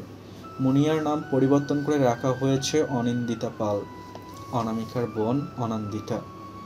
এখন অনামিকার প্রেগনেন্সির 5 মাস চলছে। এখনও অস্ট্রেলিয়ায় ফিরে যায়নি ওরা। অনামিকার সাথ ছিল প্রথম কয়েকটা মাস ও ওর মায়ের কাছেই থাকবে, তাই প্রান্তিক থেকে গেছে ওকে নিয়ে কলকাতায়। আজ থেকে পঞ্চামৃত খাওয়ানো হবে, এরপরই ওরা অস্ট্রেলিয়া চলে যাবে। পিপি পিপি, আমার চলে এসেছি। ছোট্ট বর্ণেশ অনন্দিতার হাত ধরে ঢুকলো প্রান্তিকের অট্টালিকায়। ছোটোখাটো স্বাদের অনুষ্ঠান হলেও বাড়িটাকে খুব ভালোভাবে সাজিয়েছে প্রান্তিক। অনামিকা বর্ণিশকে দেখে বর্ণিশের কাছে এলো। বর্ণিশ কয়েক সেকেন্ড অনামিকাকে পর্যবেক্ষণ করে বলল, এই পিপি, তোর পেটটা এরকম ফুলে গেছে কেন? তুই কি গোটা মুরগি গিলে খেয়েছিস? উপস্থিত সবাই বর্ণিশের কথা শুনে হেসে ফেলল। অনিন্দিতা ওকে ভালোভাবে বোঝালো সবটা। অনামিকা, প্রান্তিকের গলার আওয়াজ শুনে সাড়া দিল অনামিকা। প্রান্তিক আবারও বলল, একবার রুমে আসবে? অনামিকা একবার সবার দিকে তাকালো, খানিকটা লজ্জা পেয়ে চলে গেল রুমের দিকে। ওর প্রেগন্যান্সির কথা ভেবে নিচের একটা রুমেই ওরা থাকছে কয়েকদিন ধরে, বাকিটার সময় ও মায়ের বাড়িতেই ছিল। অনামিকা রুমে ঢুকলে প্রান্তিক দরজায় ছিটকানিটা আটকিয়ে দেয়। অনামিকা মৃদু হেসে বলল, আবার দুষ্টুমি শুরু হয়ে গেল তো? বাইরে সবাই আছে কিন্তু। প্রান্তিক অনামিকাকে পেছন থেকে জড়িয়ে ধরে ওর পেটে আলতো করে হাত রাখল। তৎক্ষণাৎ ওদের জুনিয়র নিজের উপস্থিতি জানান দেয়। এই অনু, জুনিয়র কি করলো? প্রান্তিকের উচ্ছ্বাস দেখে অনামিকা হাসল। ভাবা যায় আমাকে কিডন্যাপ করে এনে বিয়ে করা বরের সন্তান আমার মধ্যে এখন প্রতিনিয়ত বড় হচ্ছে, এটা কোনোদিনও ভেবেছিলাম আমি? প্রান্তিক নিজের থুতনি ঠেকালো অনামিকার কাঁধে। এই 1 বছরে কত কিছু পরিবর্তন হয়ে গেল বলো। সেই অচেনা খারাপ লোকটাকে ছাড়া আমি এখন আমার জীবনটা কল্পনাও করতে পারি না। আর দুদিকে চলে বেরোনি করে স্কুলে যাও সেই পুচকি মেয়েটার প্রেমে পড়ে গিয়েছিল। অনার্সপুর একজন যুবক, 7 বছরের ছোট সেই মেয়েটাই তার হৃদয় ছিনিয়ে নিয়েছিল, আজ থেকে প্রায় 10 বছর আগে। আর কদিন পর সেই 20 বছরের অনার্স পড়ুয়া যুবকটাই বাবা হতে চলেছে। আর অনামিকাকে পুরো কথা শেষ করতে না দিয়ে প্রান্তিক নিজেই বলে উঠল, আর 13 বছরের সেই মেয়েটা এখন আমার সন্তানের মা হতে চলেছে। সেই পুচকি মেয়েটার একটা পুচকি হবে। অনামিকা প্রান্তিকের দিকে ঘুরে কোমরে হাত দিয়ে গাল ফুলিয়ে দাঁড়ালো। পুচকি কেন? একটা পুচকিও তো হতে পারে। প্রান্তিক হাঁটু মুড়ে বসে অনামিকার পেটে নিজের ঠোঁট ছোয়ালো। আদুরে কণ্ঠে তার সন্তানের উদ্দেশ্যে বলল, পুচকি হোস বা পুচকো, তুই সুস্থভাবে পৃথিবীতে আমাদের কাছে আয়, এটাই চাই আমরা। বাবা অপেক্ষা করছে শোনো তোমার জন্য। অনামিকা প্রান্তিকের এলোমেলো চুলগুলো ঘেটে আরও এলোমেলো করে দিল। শুনছিস সোনা, তোর বাবা কিন্তু আমার আগে তোকে চেয়েছিল আমার কাছ থেকে। খুব অসভ্য লোক তোর বাবা। প্রান্তিক উঠে দাঁড়ালো অনামিকার সামনে, ব্যঙ্গ করে ওকে বলল, হ্যাঁ আমি অসভ্য। আমার এক প্রচেষ্টাতে তুমি আজ মা হচ্ছ, তাই না? প্রান্তিকের ঠোঁটকাটা জবাবে অনামিকা লজ্জা পেয়ে গেল। তুমি আর শুধরাবে না না? 2 দিন পর যে বাবা হবে তার মুখে এরকম অসভ্য কথা? প্রান্তিক অনামিকার কোমর ধরে সাবধানে নিজের কাছে নিয়ে এলো। অনামিকার কপালে একটা স্নেহ চুম্বন এঁকে দিয়ে ওর চোখের সামনে পড়ে থাকা চুলগুলো কানে গুঁজে দিয়ে বলল, আমার জীবনের সবথেকে বড় উপহারটা তুমি আমাকে দিতে চলেছ বউ। আমি পৃথিবীতে প্রথম বাবা হচ্ছি না, কিন্তু বিশ্বাস করো একটা অন্যরকম অনুভূতি হচ্ছে আমার। মনে হচ্ছে পৃথিবীতে এই প্রথম আমিই বাবা হচ্ছে। এই অনুভূতিটা কাউকে ভাষায় বলে বোঝাতে পারবো না আমি। অনামিকা প্রান্তিকের বুকে আলতো করে মাথা রাখলো। তুমি আমার জীবনে না আসলে কোথায় যে ভেসে যেতাম আমি এতদিনে জানা নেই আমার। আমার জীবনকে আলোকিত করে নতুনভাবে বাঁচতে সাহায্য করেছো তুমি আমায়। আমাদের ভালোবাসার বয়স 10 মাস হলেও যেন আমার মনে হয় আমি তোমাকে কত শত যুগ আগে থেকেই ভালোবাসি। আর দেখো, আমাদের দুজনের ভালোবাসার অস্তিত্ব আর কয়েকটা মাস পরেই আমাদের কাছে চলে আসবে। আমরা কি পৃথিবীর সব সুখ এনে দেব। পৃথিবীর শ্রেষ্ঠ বাবা মা হব আমরা, তুমি দেখে নিও বউ। ভাইয়া! আচমকা সেই চেনা কণ্ঠস্বর, চেনা মানুষের স্পর্শ পেয়ে বাকরুদ্ধ হয়ে যায় প্রান্তিক। পিছন ঘুরে দেখার শক্তিটুকুও হারিয়ে ফেলেছে। কেউ ওকে পিছন থেকে জড়িয়ে ধরেছে। গলা কাঁপছে প্রান্তিকের, চোখের জলটা খুব অবাধ্যতা শুরু করেছে। এতগুলো বছর পর আমার গলা শুনো, কিভাবে নির্বাক আছিস তুই ভাইয়া? এদিকে ঘোর। চোখ বন্ধ করলো প্রান্তিক। যদি এটা স্বপ্ন হয় আর পিছন দিকে ঘুরে যদি মানুষটাকে দেখতে না পায়, তাই হালকা করে চোখ খুলে সামনে প্রণতিকে দেখে জাপটে জড়িয়ে ধরল ওকে। এতগুলো বছর পর একে অপরের সান্নিধ্য পেয়ে আবেগপ্রবণ হয়ে উঠল দুজনে।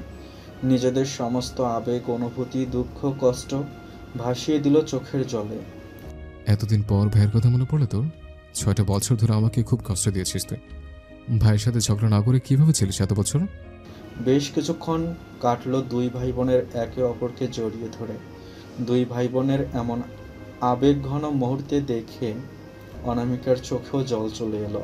ও এগিয়ে গেল ওদের দুজনের দিকে।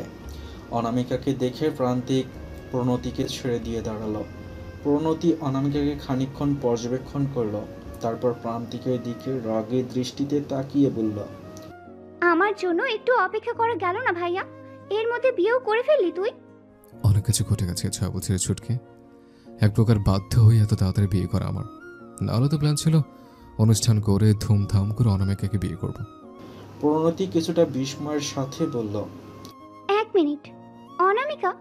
এ কি সেই অনামিকা, অতনু অঙ্কের মেয়ে, অনিষ্টার বোন, যার জন্য তুই তোর বোনকে হারিয়ে ফেলতে বসেছিলি, আর তার বোনকে বিয়ে করলি তুই? অনামিকারও খুব খারাপ লাগলো কথাটা শুনে, কিন্তু পরক্ষণে প্রণতির জায়গায় নিজেকে বসিয়ে প্রণতির মনের অবস্থা বোঝার চেষ্টা করলো। সামান্য এগিয়ে এসে প্রণতিকে বোঝানোর চেষ্টা করার জন্য ওর হাতটা ধরতে গেলে প্রণতির সপাটে অনামিকার গালে টেনে চড় মারল। তোরা আমার জীবনটা নষ্ট করে দিয়েছিস। আমার জীবন থেকে 6টা বছর কেড়ে নিয়েছে তোর দাদা। আর তুই ভাবলি কি করে অনু যে আমি তোকে বৌদি বলে মেনে নেব? ব্যথায় কাতরা উঠল অনামিকা। প্রণতির হাতের 5 আঙ্গুলের দাগ পড়ে গেছে ওর গালে। চোখ দিয়ে গড়িয়ে পড়ল বেদনার অশ্রু। প্রান্তিক 2 হাতে আগলে নিল অনামিকাকে। থেকে মারলি কেন প্রণতি? এত ঝড়ঝাপটা থেকে যাকে বাঁচিয়ে রেখেছে 1 ফুট আঘাত লাগতে দিনি শরীরটা, আর তার গায়ে তুই হাত তুললি? অনামিকা প্রান্তিককে বোঝানোর চেষ্টা করল। ওকে কিছু বলো না প্লিজ। মেয়েটার জীবনের উপর দিয়ে অনেক ঝড় বয়ে গেছে, ও এখন নিজের মধ্যে নেই। আর কিছু বলো না। না অনু, আমি অন্যায় কোনোদিনও মেনে নিইনি, আর নেব না। এই অবস্থায় ও তোমার গায়ে হাত তোলার সাহস কিভাবে পেল? প্রণতি ফুফিয়ে কেঁদে উঠল। এতটা পাল্টে গিয়েছিস তুই ভাইয়া। আমার কখন জ্ঞান ফিরেছে, কিভাবে অস্ট্রেলিয়া থেকে এখানে এলাম, এগুলো জানতে না চেয়ে ওর জন্য তুই আমাকে বকছিস। এই 6 বছরে আমি এতটা বড় হয়ে গেলাম তোর কাছে।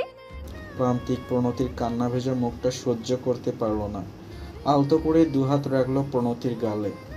তোর অপরাধের শাস্তি পেয়ে গেছে বোন। অনামিকার দিতে কোনো দোষ নেই। তুই শুধু শুধু ওকে ভুল বুঝছিস। আজ ওকে পঞ্চমৃত খাওয়ানো হবে, ওর এই স্পেশাল দিনটায়। ওকে আর ভুল বুঝিস না প্লিজ। প্রণতি অবাক চোখে তাকালো প্রান্তিকের দিকে। খুশি খুশি মুখে বলল বড় ভাইকে, ওদেরকে তুই শাস্তি দিয়েছিস ভাইয়া? প্রমিত আমার যেই সর্বনাশটা করেছে ও শাস্তি পেয়েছে তো? হ্যাঁ, প্রীতম শহর মতো বাকি সবাই শাস্তি পেয়েছে। ওদের যাবজ্জীবন কারাদণ্ড হয়েছে। আমি তোকে সব বলবো, আগে সাথের অনুষ্ঠানটা হয়ে যাক। প্রণতি অনামিকার কাছে গিয়ে ওর হাত দুটো মুঠো করে ধরে বলল, সরি অনু, আমাকে ক্ষমা করে দে। আমি তোকে মারতে চাইনি, কিন্তু আমি যে নিজেকে সামলাতে পারিনি। অনিষ্টা আমার সঙ্গে খুব বড় অন্যায় করেছে, আমার জীবনটা নষ্ট করে দিয়েছে। তাই অনামিকা হেসে প্রণতিকে আশ্বাস দিল, আমি বুঝেছি সবটা প্রণতিদি। আমিও যে তোমার মতো প্রীতমের লালসার শিকার হয়েছি। তোমার দাদা যদি সময় মতো আমায় না বাঁচাতো, তাহলে আমিও হয়তো এখানে আজ জীবিত অবস্থায় থাকতাম না। প্রীতম তোর সাথেও একই কাজ করেছে? না, অত দূর যেতে পারেনি। তার আগে তোমার দাদা প্ল্যান করে আমায় বিয়ে করে ফেলেছিল। ইন্টারেস্টিং তো ব্যাপারটা। বেশ, পরে শুনবো সবটা। আগে তোর সাধের অনুষ্ঠানটা হয়ে যাক। প্রান্তিক প্রণতির মাথায় হঠাৎ করে গাঁটটা মারল। প্রণতির রাগে রাগে চোখে তাকালো ভাইয়ের দিকে। ছেলেবেলার সম্পর্কে ভুলে যা, এখন অনু তোর বড় বৌদি, এসব তো করে চলবে না। প্রণতি আর অনামিকা দুজনেই হেসে ফেলল। প্রণতির হঠাৎ চোখ গেল অনিন্দিতার দিকে। ও কে ভাইয়া? একেবারে অনুর মতো দেখতে।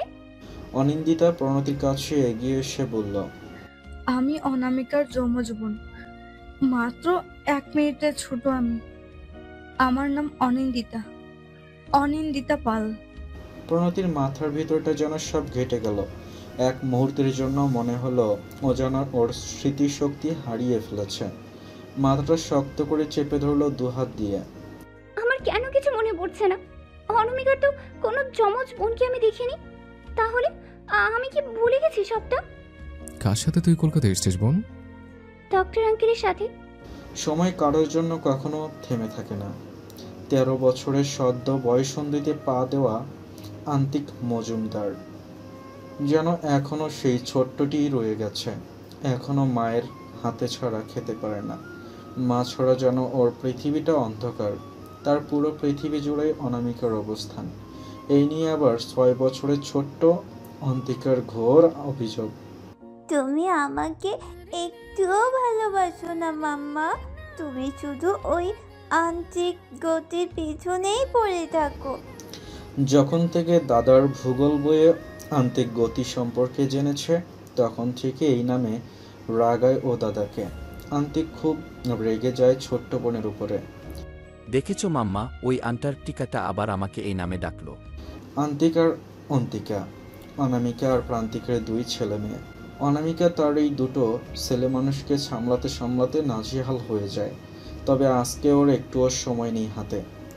অনি অন্তি, আজ একটুও ঝগড়া করো না, লক্ষ্মী ছেলে মেয়ের মতো খেয়ে নাও, তারপর তোমাদের স্কুলে দিয়ে আমাকে সংশোধনাগারে যেতে হবে তো একবার।